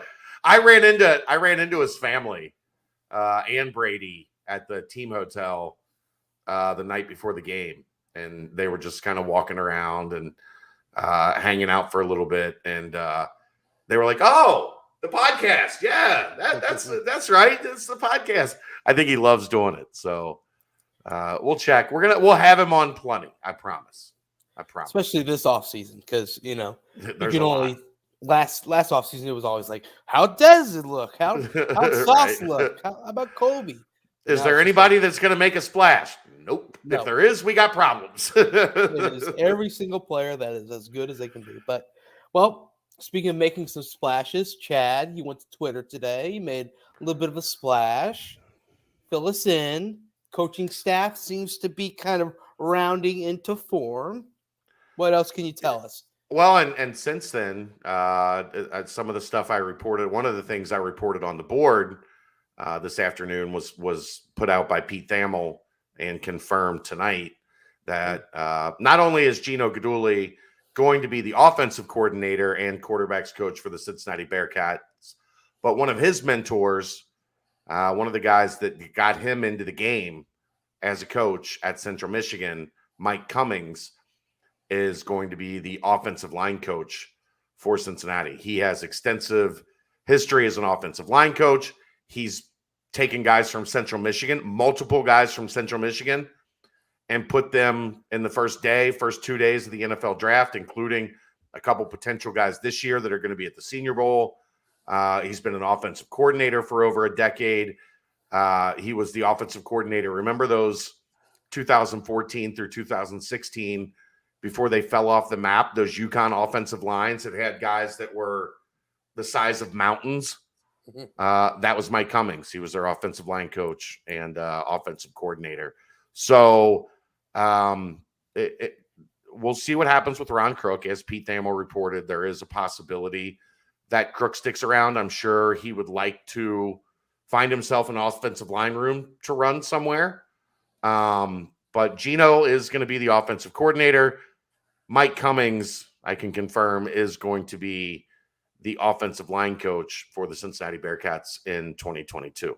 So pretty big day. I hinted at a couple other things. These are still in the working towards happening, but I think I'm comfortable enough to say that I expect them, or I'm leaning towards expecting them to happen. One being Walter Stewart. Well, you put up the wrong one, Aaron. The other being Well, Kerry Combs. I was going to go with Walt first. That's the one I put up first. Well, I thought you were going to go with this one first. This is the, I don't know. I feel like this is the one that everyone's been waiting for 7 years. Well, before we move on to them real quick, let's talk about Cummings a little bit longer, just for a second. It's not often that you get a number 1 overall pick from Central Michigan. Eric Fisher, offensive tackle, number 1 overall pick in the NFL draft. I mean, that's a spot that's normally reserved for big-time players from big-time programs, and you have a player like Eric Fisher who stayed at Central Michigan from 2009 to 2012, the same years that Cummings was there as OC as well. So yeah, I mean, that's got to be pretty exciting to see what he can do. Obviously there's some reservations as far as, people that love Crook and things of that. And Crook was a great guy, but it'll be interesting to see how things change from here on. And this is without question true. Like Ron Crook was as good to me as anybody that I've ever worked with in college sports. Yep. I love Ron Crook, like an awesome dude. But unfortunately, this is part of the business that we work in, and sometimes decisions have to be made. I feel like with Gino, one thing I think that we need to make sure we mention, this is going to be Gino's first time as an offensive coordinator, right? Yep. And like I mentioned, Mike Cummings has spent a decade as an offensive coordinator. So having somebody with that experience that Gino can lean on, that helped him get his career started. In 2010, 11, and 12, he was a graduate assistant on offense for Central Michigan when Cummings was the offensive coordinator. And then Cummings gave him his shot his first year as a running back coach at Central Michigan. So there's a level of understanding. There's a level of comfort there. It's unfortunate in this business that sometimes it has to happen this way. And hopefully either Coach Crook can find another offensive line room to run, or if he sticks around, they can find some way for him to be involved in the situation, involved in the system. Because look, I know, like, I've talked to a couple O-line, the parents of O-line recruits, and Ron Crook was a big reason that they chose Cincinnati. So not a bad word to say about Crook, not a bad word to say about the job he did here. Sometimes after 5 years, it's, the situation changes. He was someone that Mike Denbrock, kind of brought in, and it's Gino season. Yeah. So you got to have Gino. You got to let Gino get his crew, his what he's comfortable with. Well, and another thing to think about is the fact that if Gino sits down in front of the entire offense and says, "Hey guys, listen, I understand certain people feel this way or that way, but Mike Cummings is a coach that I'm familiar with, a coach that I have a lot of trust in, coach that gave me a shot." So if Gino vouches for him, I feel like that'll go a long way with the team, because it does seem like the team definitely listens to Gino and what he has to say. Yeah, sure. And, you bring in a track record like, I've developed a number 1 overall draft pick. Right. The room listens. And he's got, like I said, he's got 2 guys in the Senior Bowl, one of them expected to go in the first round from Central Michigan again this year. Yeah. So a lot of times your resume speaks for itself. Past track record of Central Michigan to Cincinnati isn't half bad either. Also worked out pretty well, yeah. So let's go ahead and talk about the next one. You mentioned Walt Stewart. He'll probably be playing in the NFL if it weren't for some injury issues. But things happened, and now here we are, a couple years away. He was about to head up with Butch Jones, and now it's looking like he's going to be returning home to Cincinnati. And a great post by Tim Adams last night, I believe that was. Yeah. Just recapping everything that he's been able to gather through the recruitment of Walt, the playing time of Walt, and everything since then. So, just a guy that I think is going to be just a phenomenal recruiter on top of a good position coach as well. This fan base was heartbroken when Walt had to end his football career. Yeah. Like, that's how good of a dude Walt Stewart is. And you might want to add the Guru Stew to your follow list. Walt is another amazing human. Like, I'm really excited if this gets finalized and, becomes official. When this gets finalized and becomes official, maybe I should say, to get to work with Walt. Like, we've ran into each other at multiple camps over the past couple years, and I love getting a chance to catch up and chat and talk some football and talk some Bearcats with him. And I'm excited for this one. I'm excited to have Walt back in town. I think it's going to be a really good thing for the program. That dude cares about UC, right? Because if you know his story, he's been through a lot, and UC was one of the things that helped kind of, stabilize his life and push things forward and give him a chance to reach the heights that he's climbing to right now. In terms of Mike Cummings, just point to the draft. Yeah, very easy. And also, in some ways, Walt Stewart, if you look at the guys that Walt Stewart has developed, and they're adding them potentially to coach snipers, but he's going to have the ability to help Greg Scruggs out a little bit with some of the rush guys. And, he's got some versatility to him. And, boy, you send Scruggs and Stewart out to recruit the guys that are rushing the quarterback and playing like that, you're going to make a lot of noise in a lot of homes with those two guys on the recruiting trail for you defensively. And then there's the other guy that knows how to recruit a little.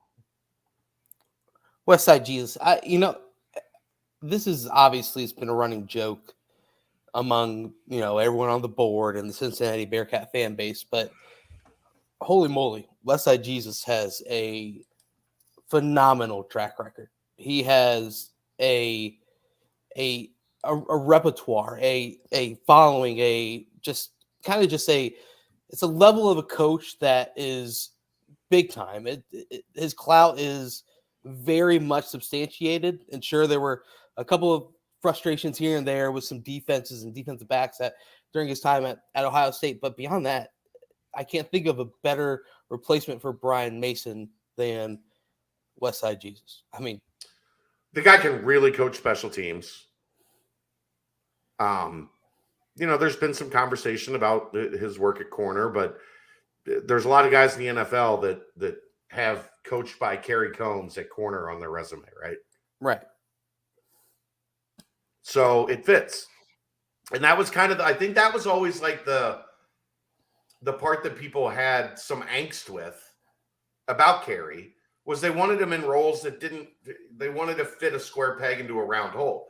If you'd have told me at any point in time over the past 10 years, Kerry Combs is coming back to coach corners and special teams, deal. Home run. Let's go. Home run. Let's go. Yeah.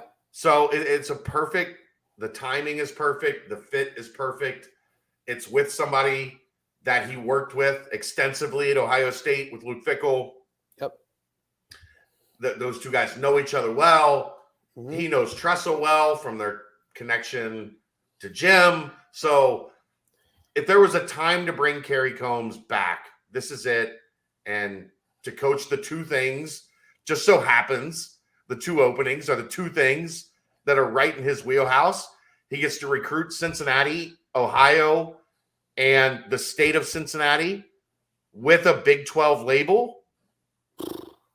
Let's go. And recruit the same players that he was probably recruiting at Ohio State. Right. I'm going to go put some shorts and a T-shirt on and go do Snow Angels.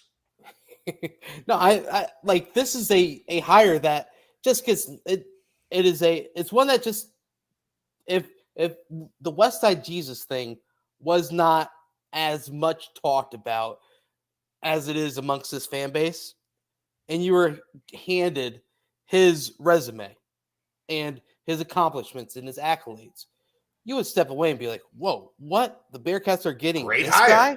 Right.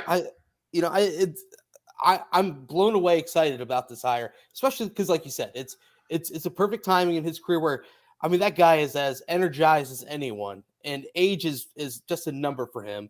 But he is just at the point where I'm sure he looked at Luke and said, "Hey, let's do this. Let's take this one step potentially. Yeah, potentially. Right. And I didn't want to bring this question up with Brady on the show because I didn't want to put him in an awkward position. But Jason did ask earlier, who has more energy, Westside Jesus or Brady? Westside Jesus.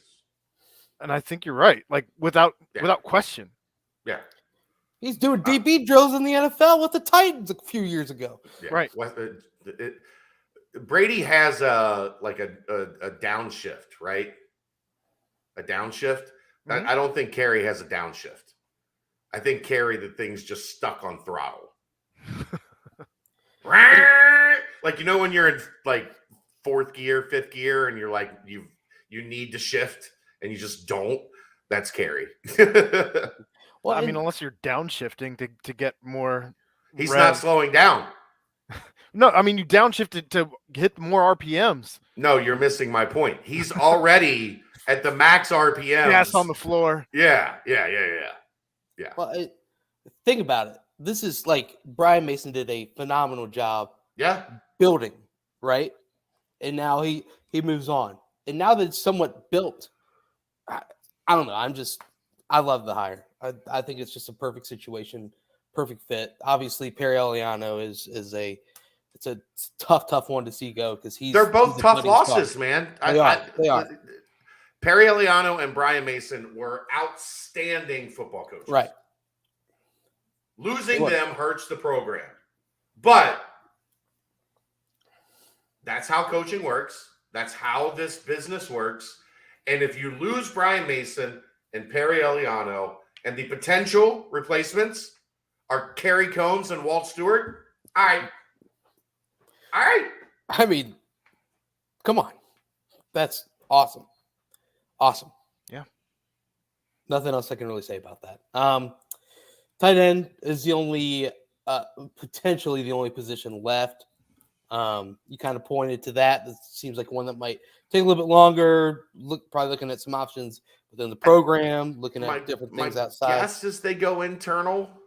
Right. There's a name internally that makes a lot of sense. Nico on it. Think corner of the end zone, Heinz Field. Oh, geez. Ooh. I mean, he's here, right? It's a big-bodied receiver. He's an analyst, right? He's somewhat similar to like Josh Wiley, you know. I mean, if you want to teach your tight ends how to run routes and catch, I don't know that one's for sure. I think there are some other options on the staff or internally that could fit that role. But I'm throwing out, I mean, you know, right. Who gets a head coaching job first, Perry or Mason?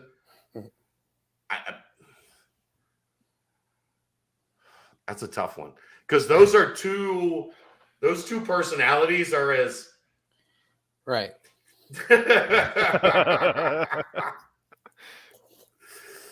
Is the next step for both guys defensive coordinator? Then yeah. Well, Perry's been a defensive coordinator. Right. But Mace is younger. Mm-hmm. Mace is younger. I'd go Mace. I think I just get the sense with Mace that he's a guy that's eventually going to end up being a head coach somewhere. The dude is just so, and you know this, Brent, you've known him your whole life. Mm-hmm. So smart. Right. Yeah, they had Ben's. I wouldn't look into the Ben's recruiting this last week. They had 4 or 5 open spots on the staff. Right. So you have to send guys out on the road. If you don't, then you're only sending half of your available slots out to recruit. I wouldn't look too far into that, Jason, as I just think it, I think it is something that is necessary in the transition.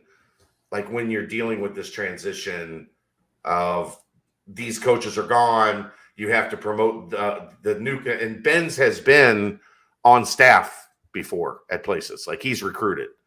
So he's a logical choice to send out. I mean, I think they sent Max Steneker out of the recruiting department out on the road. Armand makes a lot of sense if you've got 3, 4, 5 slots to fill, that you send him out on the road. If I'm interviewing, who gets the job? Perry Mason, of course. Okay. Perry Mason. Brian, you're so old. Okay. Brian, 90% of the people watching this have no clue who Perry Mason is. I do, because I'm also old as shit. But the Perry Mason joke, Aaron, do you know who Perry Mason is? I mean, I was just letting you be old. You don't know who Perry Mason is? And you're almost 40. Whoa. 37 is not. I still got some years, man. You're sell me short. closer to 40 than you are 30. I can't argue that. However, we're not there yet. Let's pump the brakes. But they're going to send someone they trust and see as an excellent. Yeah, of course. But I mean, it's also, like I said, Armand has recruited before. He's been on the road. Like that is not, in terms of the analyst that Cincinnati has had, that's usually an up and coming position at Cincinnati. It's not Alabama where you have like 4 former NFL head coaches working as your offensive and defensive analysts. So, all right. Basketball and mailbag, though. Yeah, I guess we got to get cooking on this, right? So that was coaching staff. Fantastic. But yes, Aaron, let's move on quick. Basketball. Just playing producer here. That was a little bit of a rock fight of a win. One you that knew it was going to be a rock fight. Oh yeah.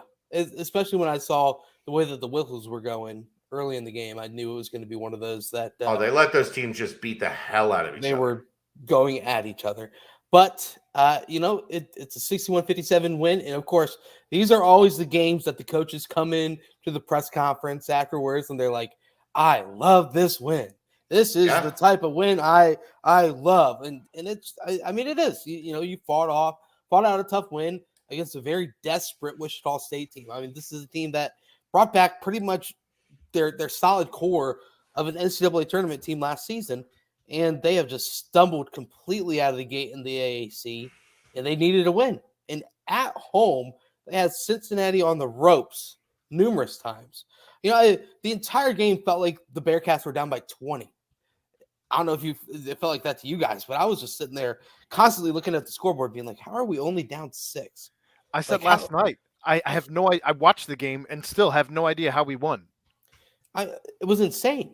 A 3 here, a 3 there, which is something. It's starting to become the identity a little bit of this team is, hot and cold from deep. But man, when they're hot and they can string together some makes, I mean, they can keep up with pretty much any team in the country, especially with the way that college basketball has been going this season. But man, defense, gritty win.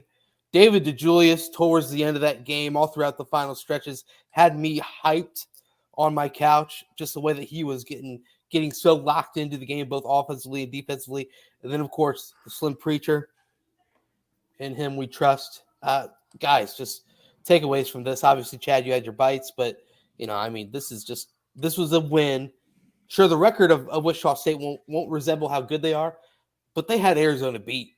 They took them to, they overtime. Beat Missouri. They beat Oklahoma State. Yeah, I mean, it's a good Wichita State team. It's a team that's kind of lost its way in close games. Like they've kind of, right, for whatever reason, they've lost a bunch of games at the Roundhouse, which is so. Like, I wonder if that place has just kind of lost the juice that it had under Greg Marshall. Right. I'm not sure how to put my finger on it, but man, I'm telling you, I watched the first 15 minutes of that game, and that was as good a scouting report defense as I've seen on Cincinnati all year. I know I've talked about this probably too much and people are annoyed with it, but when you're a nerd like me, like, you're noticing, ooh, they took away that guy's right hand. Ooh, they took away that pin down screen that Cincinnati's used for success. Ooh, they're watching that flare. Like, when DeJulius, that flare screen that DeJulius loves, and he uses the step back on so often. Like, and Wes answered, I asked him about it, and he answered the perfect answer. It was not only scouting report defense on the plays Cincinnati runs, but the tendencies from each player. Mhm. So they were locked in. They were dialed in on the Cincinnati scouting report. That was a team that knew we can't lose again. We Right. have to win. Have to win. But, and this is like this, for me, I had flashbacks to the Cotton Bowl. And I'll tell you why. Wichita State played very confident until you got to the final 6 minutes. Cincinnati took the lead, and all of a sudden there was game pressure. Right? Remember we talked about that at Cincinnati never put game pressure on a young Alabama team. Georgia did, and what happened? Right. That was the frustration with the Cotton Bowl, and that's the only reason I point that out is that's what we saw against Wichita is exactly what I was talking about. If they were able to keep that at 6 or 8 or 10 in the final 8 minutes and there was no game pressure, then they don't crumble because they're playing with confidence. They're playing with desperation, I keep mentioning. Mm-hmm. But Cincinnati put continued game pressure. Every time Wichita pushed that lead out to 10 in the first half or pushed it to 8 in the second half, Cincinnati hit a 3. And now it was 7, and then it was 5, or it was 8, and then it was 5, and then it was 4. Like, there was constant. Wichita State never got a chance to, feel comfortable, even when they started to build leads. And that was the thing, Aaron. You wonder, how we all wondered the same thing. Everybody watched that game and went, how? But if you go back, it was because every time Wichita State started to get breathing room, Cincinnati made a shot or two. And 10 went to 5, or 8 went to 4, or 3. Bang. And I mean, we talked about it last night too on the nightcap, where you had guys stepping up that maybe are some outliers. It wasn't just DeJulius and Davenport. You had, 13 from Hayden Koval, and that was a season high for him. Just a guy that kind of came out of nowhere. You had 3 blocks from Odi Aguama, and that, again, just kind of – that one didn't necessarily come out of nowhere. I mean, he's been steadily improving as the season's progressed, but we saw him kind of come out a little bit more than he has, and especially with the loss of Locken. We needed a big to step up, and he stepped up in a big way, as did Koval. And then you had the 10 from Newman, where he's just hitting threes that maybe not so much out of character over the course of the last 5 or so games, but compared to the beginning of the season, that's not the game that he was playing. And now he's hitting some of those shots that he was just missing really bad earlier in the season. So it's good to see some of these guys step out of their shell and kind of become difference makers in a game like this, where you've taken Jeremiah Davenport, as far as his shot goes, completely out of the equation. Yeah, 1 for 8. Mikey had an off game. It just so many different things. If you would have laid out kind of just the stat sheet of just the Bearcats and handed it to somebody, I think you look at that and you're like, whoa, Cincinnati ended up winning this game. There's no way. There's no way. 1 of 8 out of Jeremiah Davenport. Yeah. Mikey struggling. He was able to get past the defenders a couple times, but wasn't able to finish. Like you mentioned, certain players stepped up at certain times. David DeJulius was a monster defensively. Just him getting so hyped up down the stretch seemed like it fueled the team a little bit. And then, Hayden knocking down a couple huge shots. It was an awesome win. And now this team is staring down the barrel of stringing together some wins heading into February with home matchups against both Memphis and then Houston back to back. It could be 16-5 when Memphis comes to town. And that's odds are actually in their favor to be 16-5 when Memphis comes to town. They're 59 in the net. They are slowly, steadily rising each game in Ken Palm. It's a team that's figuring it out. and they're winning games when a lot of teams out there in the country, and especially in the conference as well, are struggling to just simply win basketball games. So, man, it's a high promising time to be a Bearcat fan, especially with a basketball team. And I tell you what, if this team is 16-5 going into that game against Memphis, Fifth Third is going to be absolutely on fire that Thursday night. It's going to be insane. I mean, it's so bullshit how bad Memphis has been since that game. Yeah, it is. We wore them out. They have sucked. They have been awful. Yeah. And that's, like I said, their two best games of the year were Alabama and Cincinnati at home. And they've lost to what? ECU, UCF and ECU, yeah. UCF and ECU. And not really close, like not really competitive. They've kind of gotten their ass kicked in both of those games. ECU was the last second shot, but they lost by 10 to UCF. But ECU kind of had control for most of that game, though, didn't they? It was just one of those ugly games throughout where you kind of just. I didn't watch it. I was tracking. It was during the Bengals game, wasn't it? Yeah. Well, no, it was on Saturday. Okay. I mean, they're up at half. The Bengals game was on Saturday. Oh yeah. No, yeah. It was at 4:00. Yeah. So it was I mean, at halftime, Memphis was up. What was that? 24? No, sorry, 14. Okay. They're up 14 at half. So. I guess I might have thought I saw it backwards or something when I saw it. Yeah, but I mean, gosh, Memphis, man, they are the world's biggest head scratcher. I have no idea. They can't really judge them at all. Do they have to fire him? I think you kind of have to. I think he'd be a good NBA coach. Honestly, I think he'd be a great coach for the Grizzlies. Although right now the Grizzlies are so good, you can't risk that. Right. I mean, I just think he's a CEO. He just like, and I mean, they even have like coaches on the staff that are X and O's guys. It's Larry Brown, the best X and O's guy in the fucking history of basketball. I mean, Amani Bates is not Amani Bates that I. Yeah, but he's been trending down for like a year and a half now. I know. There was nobody I loved more as a sophomore than Amani Bates, but that kid's dad fucked him up. Yeah. I mean, Memphis is just weird, man. Really, really weird. Not just in basketball. Dude, so Memphis lost on that last second shot to East Carolina. There was like 1.4 seconds left on the clock. Tell me why you have Tyler Harris in the game defensively. Defensively? Yeah, that I don't know. That was who the shot was over. It just doesn't make any sense. He's got about as much length as Wes. Yeah, I mean that's a simple. All right, we're gonna take you out and put literally anyone in. I mean, it's just. And that's no shot at Wes. Tyler Harris just isn't a big dude. No, he'll wet a 40-footer though. That'll back break the Bearcats. Yeah, whatever. Shoot the shit out of it. Whatever. But anything else basketball wise? I mean, 16-5 going into that Memphis game. Wes talks about the crowd at Fifth Third Arena.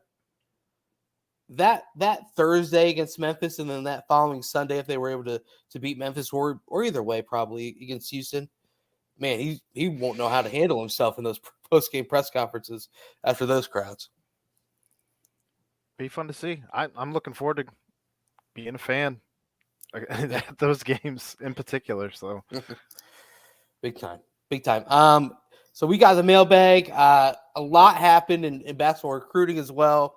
This is normally where we kind of touch on that real fast. We've already talked about football recruiting.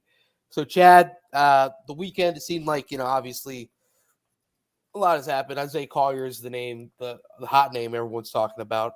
Good article by Mick Walker on the site as well. Pulse on basketball recruiting. It seemed like, a couple of good performances as well up in Dayton today. So what kind of are you able to spill on the recruiting front of things? There's only one of me, man. I can only do so much. So understandable. The basketball recruiting, I've been following along as much as possible right now. Right. I haven't. Wes, according to Mick, who was at Flying to the Hoop, how good of an addition has Mick Walker been to bring back to the staff? He's a great I think guy. in the past 3 weeks, the kid's been in Youngstown, Cleveland, Dayton, Columbus, and Cincinnati. I'm pretty sure he's spending all the money I'm paying him In to travel. travel. Yeah. Which He's is, like Bearcat Journal's Ben Bryant. yeah. Good job, Aaron. Josh Reed had a big game. He today. did. Josh Reed's really good. Like, He is. his ability to score is going to translate at this level. And somebody else confirmed what I was talking about when I scouted Josh Reed. He has a very Jaron Cumberland-like quality to him on defense because he's not a huge, big-time, springy, bouncy athlete. The difference he has over Jaron Cumberland is he's 2 inches taller and he has a 7'1" wingspan. And he's just one of those guys that has such a high basketball IQ. He understands how to positionally play defense, right? He understands how to defend and do things the right way in terms of positioning, using his body, reading what's coming, understanding how offense works. I love Josh Reed. Like I think Daniel Skillings is much more what this team is missing in terms of like a big time scoring threat from the wing. Mm-hmm. But I think this fan base is going to love Josh Reed because not only can he score, but he's just got that. Everybody always talks about like why aren't there enough guys with a high basketball IQ? Josh Reed has a really high basketball IQ. Well, Aaron, we might as well. Tell us about the 513shirts.com mailbag. Well, as always, you can check out 513 Shirts at 513shirts.com.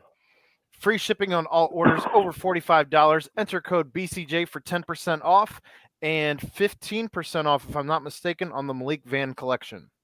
There's also some specials on the Bengals stuff right now on their Bengals collection. They have the city of Cincinnati flags and car flags in stock.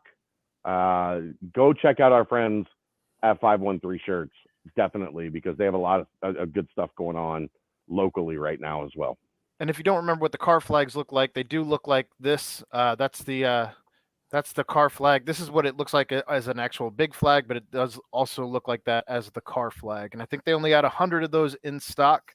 I don't know what they're down to at this point, but they did only have 100 of those that you could order in total. So, you know what I'm excited for, Aaron? Aaron and I are working on a little something behind the scenes that I think people are going to love here over the next couple of weeks. I can't wait to get like Mike and Joe, Mike from 513 Shirts and Joe from Danco and Shane from Galactic and maybe Jimmy from the Holy Grail and get to like talk to them about their experiences as UC fans and why they've gotten into like, you know, the businesses that they have and their passion for UC and why they. Here's the crazy thing. Outside of Holy Grail, all three of those have searched out us to be sponsors on our network. This wasn't, we don't have a salesperson, right? Like, if you want to spend money at Bearcat Journal, you kind of have to call us first. But I'm excited about that project, Aaron. And I am as well. We'll get more to you guys in the coming couple weeks, days and weeks about this project that Aaron and I are going to pull off here and have a lot of fun with. I feel like it's going to be something along the same lines as like Pardon the Punctuation's 100th episode on a bigger scale. Yeah, I think you're right. So I look forward to that challenge. And I know we were talking about basketball recruiting. I'm going to try and get an article out before the end of the month on just kind of an update on everything as people had requested, something along the lines of what I was doing with the football recruiting. So look for that as well in the next week or so. Good deal. So opening the 513shirts.com mailbag, though. And this is going to be fun as there's new questions that have been added so I don't know that I'm going to have a chance to copy and paste them here, but we will get to them. First and foremost, can Chad explain how super seniors count towards the 85 scholarships? That was answered in the thread. Last year, or to 2021, you were given an exemption for super seniors. That is not the case in 2022. So if you have 85 scholarships to work with, if you have super seniors, they count towards the 85. As I was telling everybody that was like envisioning 32, 30, whatever new additions to the roster, like pump your brakes, things are getting kind of full. Some of that was not only recruiting related, but super senior related, as to these guys coming back. So 85 scholarships, that's where we're at. You get 85 guys on the roster, no exemptions right now. All right, next question. Of the newcomers on the staff, who is the BBP most excited about and why? I'll take a guy that's developed a number 1 draft pick and other potential this year first round lineman. I from afar, what Mike Cummings has done working through the middle levels of college football, developing high level offensive tackles. The way that you stop Alabama and Georgia is to have high quality NFL tackles on the outside to slow down their pass rush. I think if Mike Cummings can bring that, I'm very excited to see that added into the Cincinnati Bearcats repertoire, because I think it's the one thing when you watch if you go back and watch Ohio State, Georgia, and Alabama play Cincinnati over the past 3 years, offensive tackle is the one area that needs to, outside of James Hudson, is the one area that needs to take the next step. Let's find out if Mike Cummings is the guy to make that happen. Brent, who you got? For me, it's probably an answer that a lot of people have, and it's Gino. I want to see, Mike Denbrock was perfect for kind of those teams that had to kind of do, not conservative, grind it out. Yeah, grind it out, wins, and just really in the end win. But now, I mean, the weapons are just a plethora of weapons, many different ways. Do we really know exactly how Gino's going to game plan? No, but do we know how Gino played in college? Yes. Do we know Gino's kind of mentality in the quarterback room? Yes. So, I'm excited to see his ripple on the offense and how he is able to use all those different weapons, because I think it's going to be fun to watch, and we'll get a good taste of it in spring ball, and I'm just excited to see the next ripple, phase 2, if you will, of Luke Fickell offense under Gino Guidugli. For me, it's Kerry Combs, a guy that my dad followed very heavily when he was here, as my dad was a Colerain graduate. A guy who has NFL experience, a guy who has an energy level that I believe is unmatched. And Perry Eliano had a very high energy level. He was one of the guys who was always having to be yanked back onto the sidelines as he was running out on the field after something went wrong. That's why I joked about the get back coach. Right. As something went wrong on the field. So I think it's going to be great to have one of those crazy high energy level guys back with Perry Eliano leaving and sliding in at that position where, again, having the NFL experience and kind of just all the ties that he has to the city, I think it's going to be nothing but a good thing, and I'm excited to see what that looks like back here. Next question. I know it's early, but what do you think we'll see different in a Gino-led offense versus a Denbrock one? I think we'll see a shakeup of starters on the offensive line with a fresh set of eyes. Any rumblings about defections to the portal from the offensive line coaching change? Come on. It was today, guys. It was today. It literally happened today. I don't know. I don't know yet. Ask me halfway through spring ball. I think there's a lot of loyalty to Crook in that offensive line room. But I think when you put the resume of Mike Cummings in front of a lot of those guys, I think you're going to get a lot of guys that are like, all right, I'm willing to hear what he's got to say. Like, let us be. I understand it. This is an impatient business, but it happened today. Can we get like a couple weeks? Can we Well, can we get a couple days? Can we get more than like 8 hours before I have to answer like what the long-term impact is? I'm Then you'll- working on it. I'm working on it. you'll love this next question then, which is best former UC players turned coaches. Is Gino number one? I don't. Urban Meyer.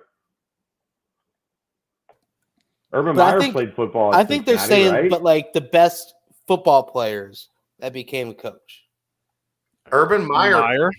all at UC. No, I know. But I'm saying like he was a great player that became a coach. That is not the question. Best former Best UC former UC players turned coach. Urban Meyer.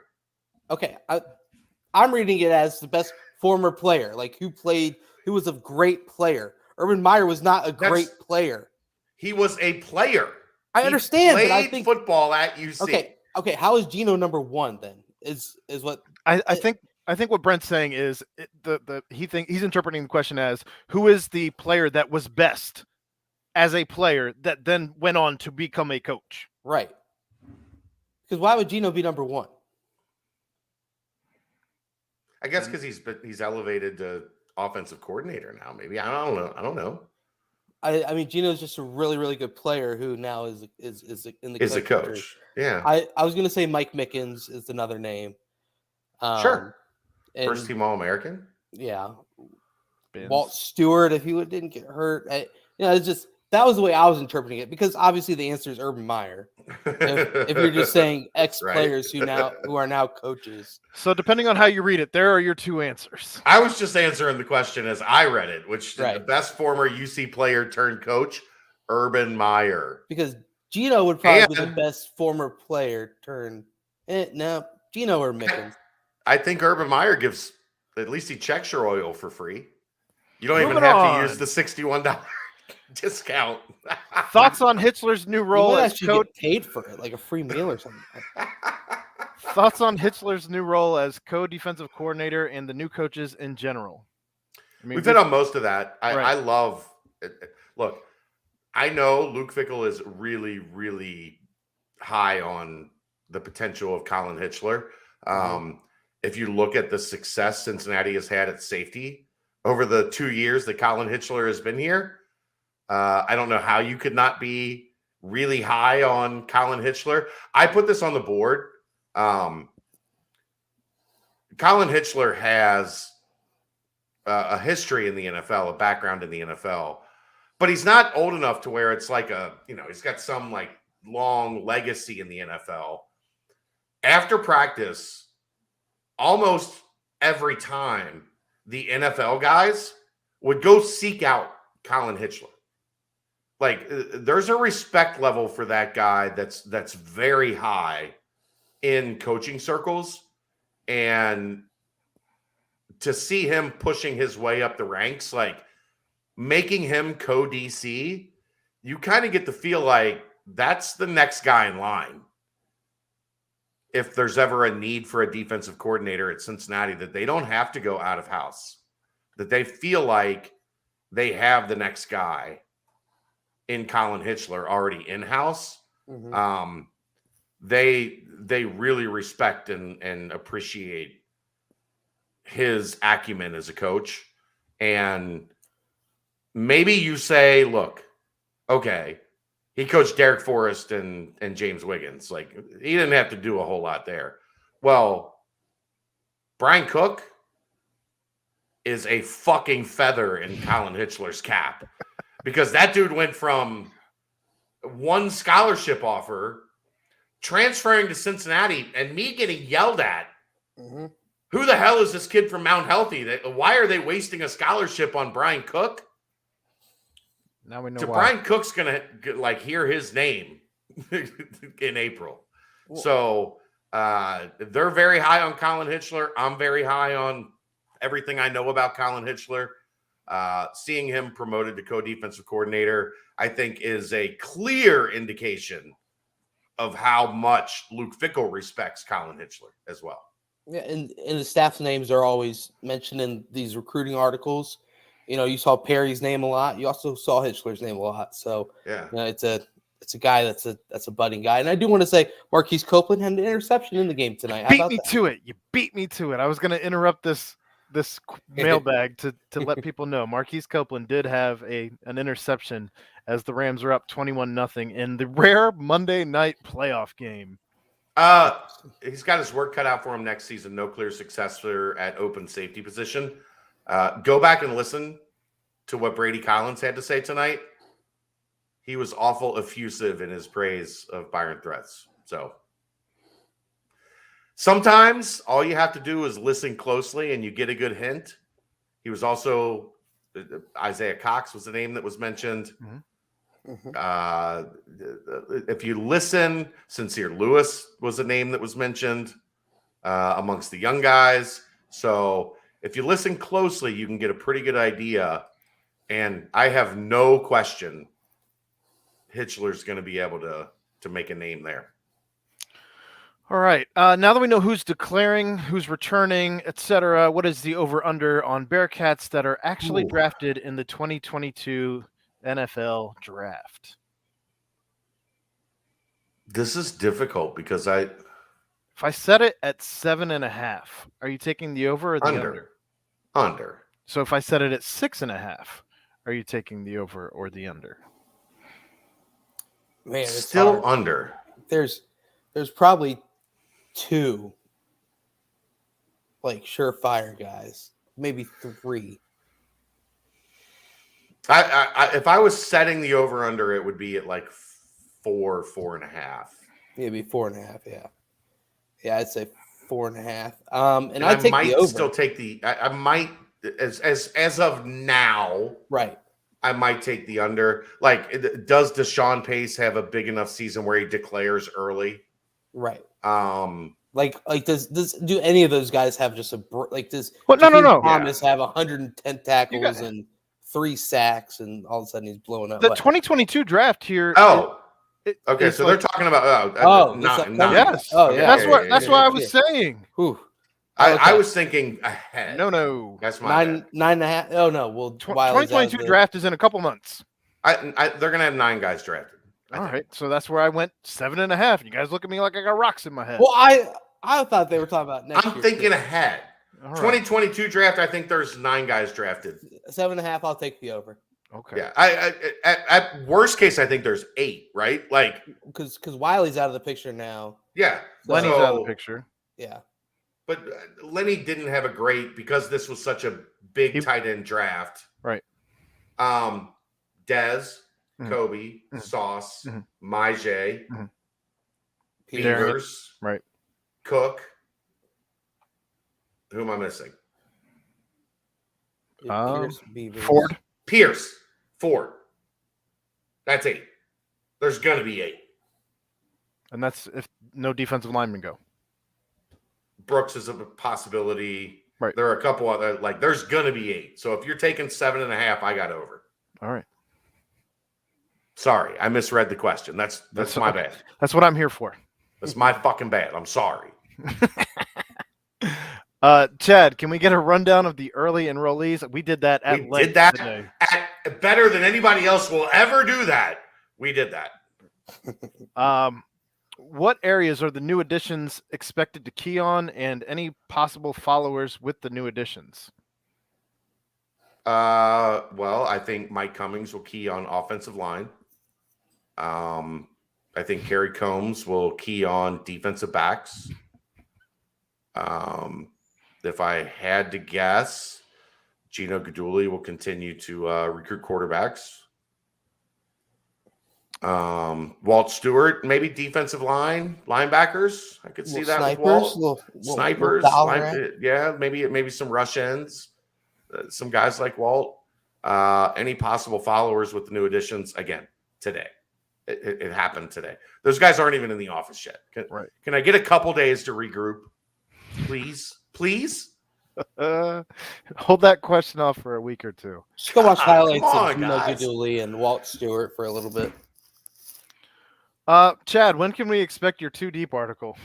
The offensive one, I'm pretty far along on. I've was waiting kind of for some of this coaching stuff to like settle.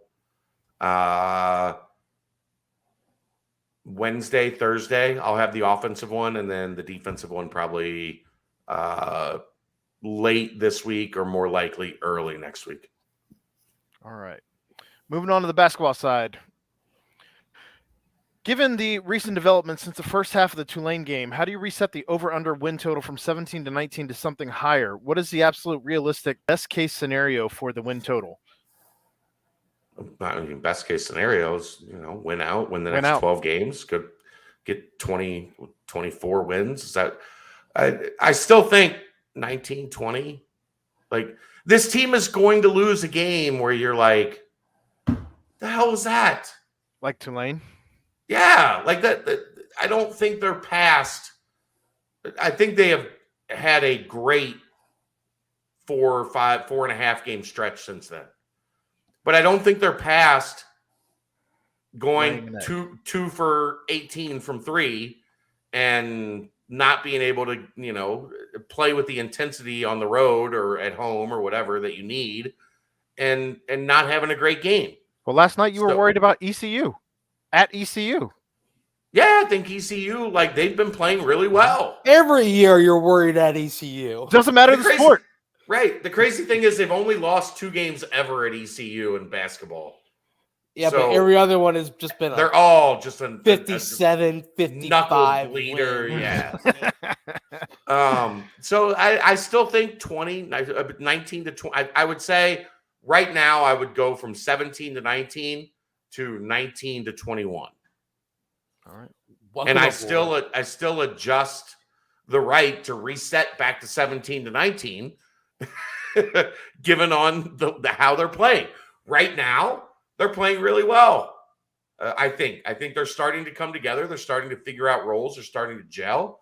So I'll go back to 19 to 21. Brent, I hopped on your crazy train, and I'm somewhere between 20 and 22 now, and I don't even want to look back. It's gross. I mentioned winning out last night, and Chad looked at me like we're done here. That's I almost threw the Yeti at him. I mean, it's not entirely far-fetched. All right. So I'm not even going to give that anymore. Question. Right. I saw Odie jack a shot from 20 or so yesterday, and not in the context of a dying shot clock. Does he have the green light to pull from there, or was he just feeling himself? Would love to hear what you think his offensive upside is beyond this season. He was watching like a Bella Danger video when he took that shot. There was no one within 10 feet of him. He can't shoot. Like, come on. That's why there was no one within 10 feet of him. Right? There's a reason you're open. 2 There's inches a higher. reason That's you're- a swish right there, baby. Stop it. That's what she said.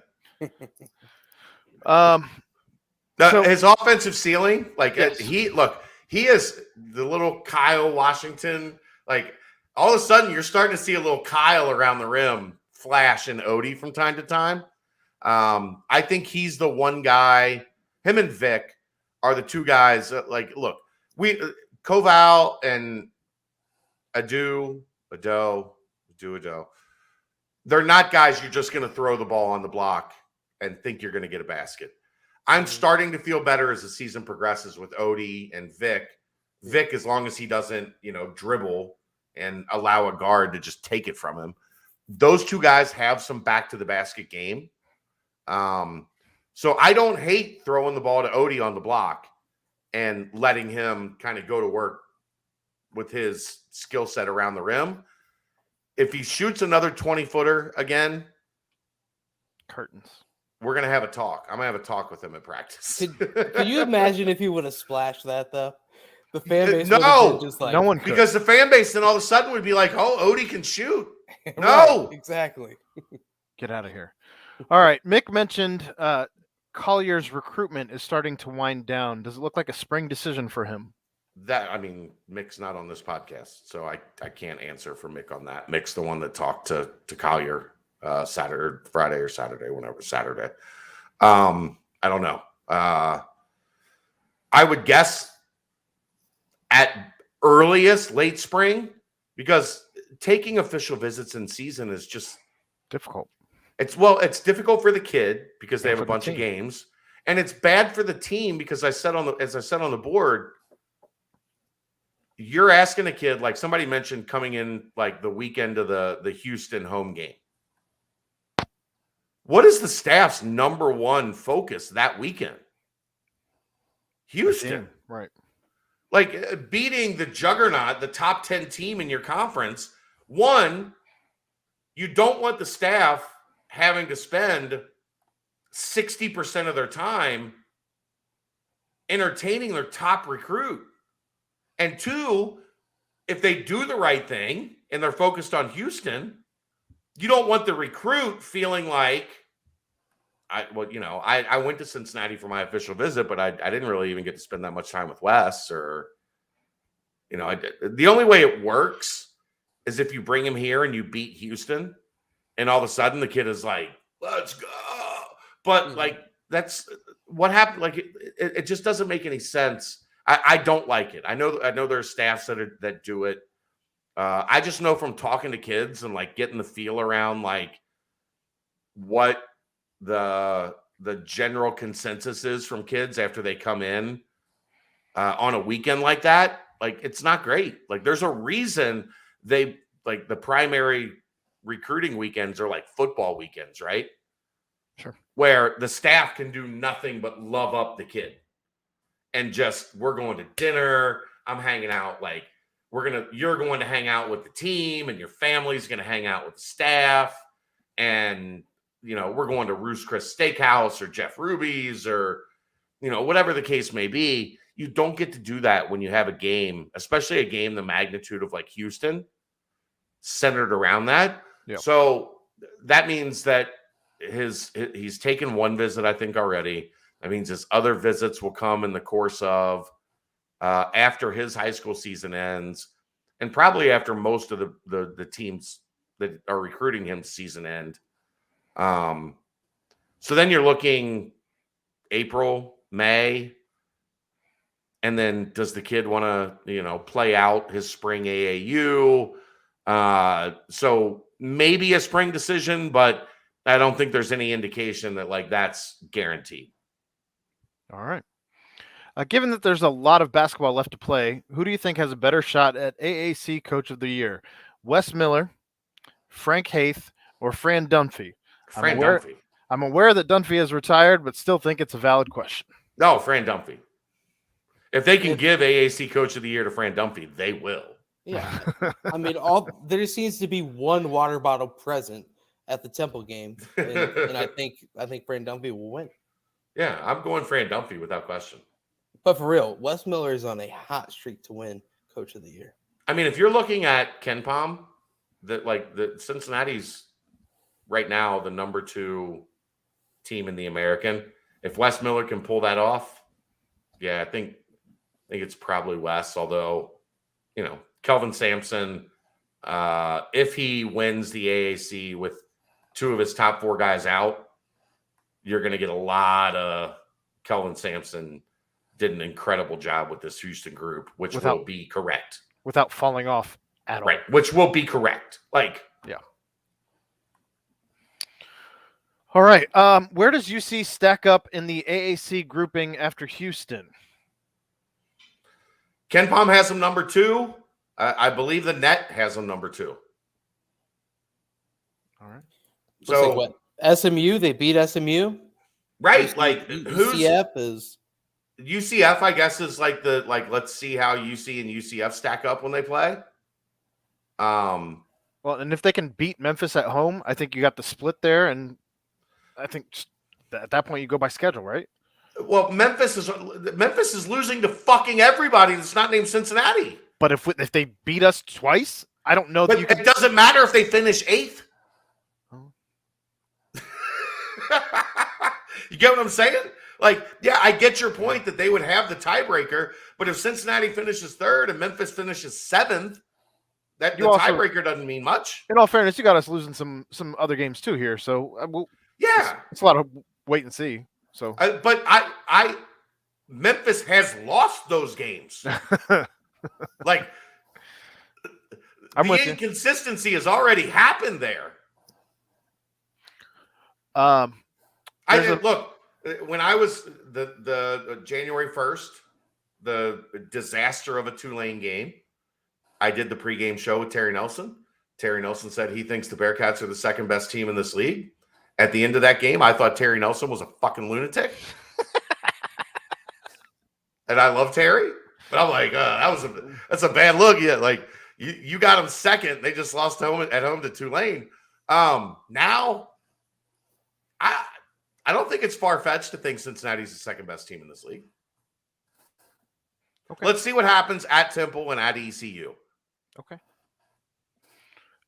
This question was for Brady. I'll ask it and see what your guys' opinion is. It ended up in the basketball mailbag.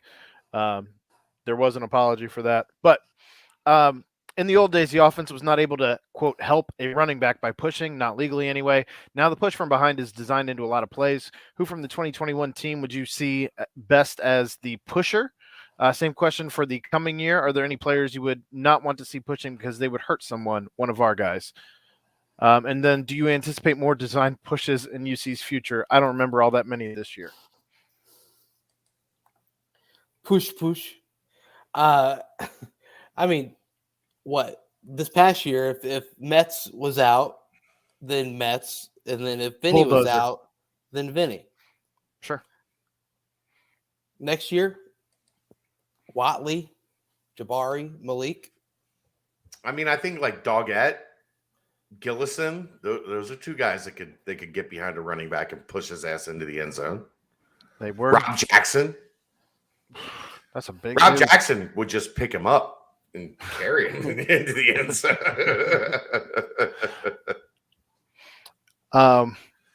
And then do you anticipate more design pushes in UC's future?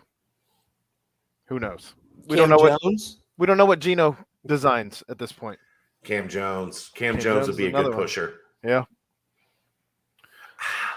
Push it. Push. Push it. Who?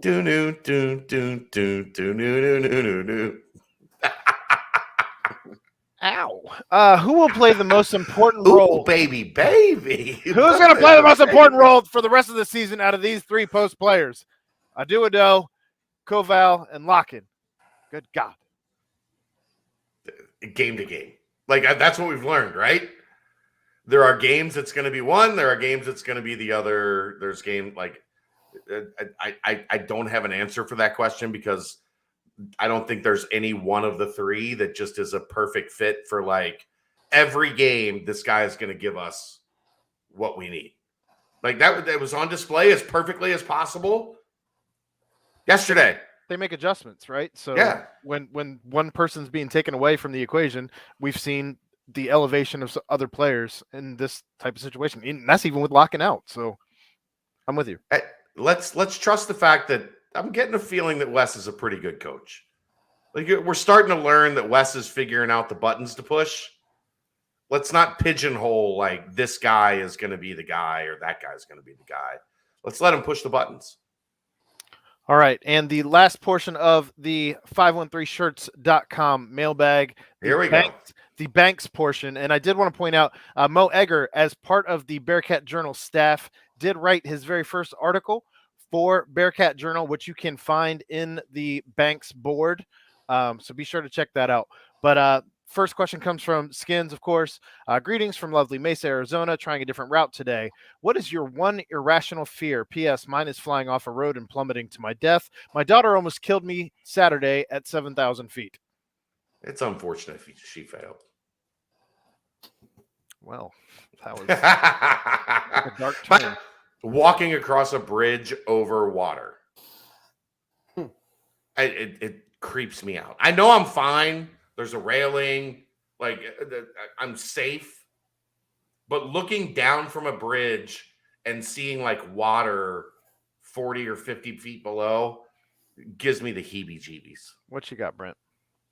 Man, mine are bugs, man. I hate bugs. I really, really do not like bugs. All bugs? Like there's no Big bug bugs, you're down small with? bugs. I really hate moths. Like I'm gonna be straight up honest with you. Bugs scare the crap out of me. Like you know, a moth. All a moth can do is like eat your shirt. I don't like them, man. If they're flying around, like, oh man, stink bugs, they really scare me a lot. For me, it's flying. Like I damn near have a panic attack every time I'm flying. Like my mind just starts running in complete overdrive. I don't even know. All right, next question. Bengals versus Titans. How are we feeling? What are the keys to a Bengals victory? And I'll even add. This goes with the next question. Yeah. Right. I didn't want to spend too much time on two different questions here. How do the Bengals stop Derrick Henry without Trey Hendrickson and Larry Ogunjobi? The only one of those who's been ruled out at this point is Larry Ogunjobi, who has been placed on IR. And can we win without both of them? Trey Hendrickson is in the concussion protocol.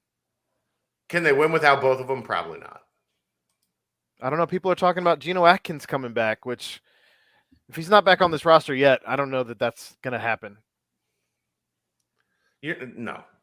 Aaron, I think this question's right up your wheelhouse. Yeah, you answer this question. This is you. I mean, Derrick Henry, we don't know what Derrick Henry looks like post his. We haven't his seen injury. him. Yeah. That said, I saw it was the meme of Will Smith on Fresh Prince of Bel-Air, and it was DJ Reader walking into the defensive lineman room today, just looking around. No one's there. It's decimated. It's like DJ Reader and Sam Hubbard and a bunch of guys. That's concerning. This defense is going to have to figure some things out. That said, I don't put anything past Joe Burrow in that offense, especially if Zach Taylor can continue to do the things that he did in this first playoff win, which was give Joe Burrow the keys to the sports car, let him drive. And you got to quit being so conservative in the red zone. Good God, you got to quit being so conservative in the red zone. I was at a gathering for the game, a very small gathering at my best friend's house that we've talked about, and one of the people there kept Joe Mixon's going to run for 150, and I'm like, if Joe Mixon runs for 150, you've taken the ball out of Joe Burrow's hands, and that's the dumbest shit I've ever heard. Like, okay, if the Bengals get up 31-10. And then you hand it off to Joe Mixon 20 times. I get it. Okay. Right? You're right. And then you get to say, I was right. But the reality is, let Joe cook. Mm-hmm. That pass he threw to CJ Uzomah was the tightest window I've ever seen Joe Burrow throw. And in all fairness, I didn't see any of his LSU passes. But that was the tightest window I've ever seen him hit in a Bengals uniform. I thought it was an optical illusion. I thought the ball went through the defender's hands. Yeah, the defender's helmet. The helmet, not the hands. It passed. The helmet. It passed like here, like his shoulder and helmet. Crazy. A millisecond from his ear hole. Crazy. Well, and another thing I think that is for this game is the fact that I believe all the pressure was on the team and the staff and everyone to kind of win that game. Yeah, monkeys off the back. Now you're playing with house money type thing. Mm-hmm. Yep. The Titans are the 1 seed. Yep. They've got Derrick Henry back. Home. Yes, that they're at home. Of course, that is like, should be a boost to them. But the Bengals have been far better on the road this year than they've been in Paul Brown Stadium. They have no pressure. The concern would be the reason this defense has been way better than expected is because of the play of the defensive line. Can the remnants of whatever's left behind hold up to Mike Vrabel's crazy ass, physical, we're going to punch you right in the fucking mouth offense? And if they can hold their own and make Tennessee make passing plays, potentially, I mean, the thing you got to do, right? If you you can get up 14-3 on Tennessee, Then with Joe Burrow, Let's go. let's go. You didn't want Kansas City. You didn't want Buffalo. No. Let Kansas City and Buffalo, like, that's going to be Beat each other up. an amazing. I can't wait to watch Kansas City Buffalo. It should be a good one. Can't wait to watch Kansas City Buffalo. But I think the Bengals can beat the Titans, man. I do. I'm with I you. do. All right, last question. With Jordan Thompson at the last basketball game, where does she rank all-time best athlete out of UC? Top 5. Without question. Sandy. Where Oscar, in the top 5? Sandy, Oscar, Kelsey. Kenyon.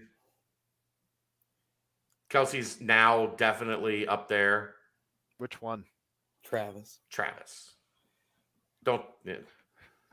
Kelsey would agree. Kelsey has demanded Kansas City Chiefs stuff. She's a Chiefs stan now. Hardcore. All right, so top 5. There's your answer. And top 5. That is the 513shirts.com mailbag. Again, all orders over $45 get free shipping. Enter code BCJ for 10% off. You get 15% off the Malik Van collection and whatever other deals they got going on. Not 15% off whatever other deals, but they also have other deals going on. Yeah. There you go. There's All the right, well, clarification. anything else, guys? No, this No, was it's a long great podcast. No, you get Brady for an hour. It is what it is. Hey, It's a thank great you one. for all of those who stuck with us. Numbers have been pretty close about As best we've done in terms of sustaining through 2.5 hours. Like, So- you guys are figuring out this is how to do it. Stick through the whole podcast and see if we drop anything. So I was There going to you say, go. you got any nuggets here? Kelly's telling me to pipe down. You got any nuggets here at the end now that it's 10:30 and your daughter's already in bed? No, I guess it's 10. She went to bed at 10, so I have to be quiet now. Are we loud? It's just the way you talk. Are we gonna do ASMR nuggets?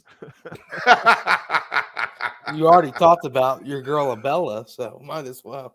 I mean, I just I thought it was appropriate. Yeah. All right. Well, hey guys, it was a good one.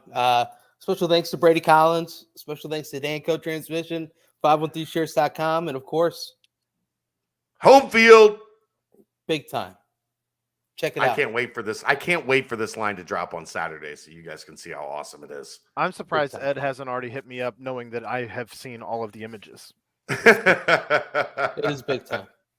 But for my good pals, good friends, partners in crime, Aaron Smith and Chad Brendel, I am Brent Young. Yet again, this is another fantastic BBP presented by BearcatJournal.com. See ya!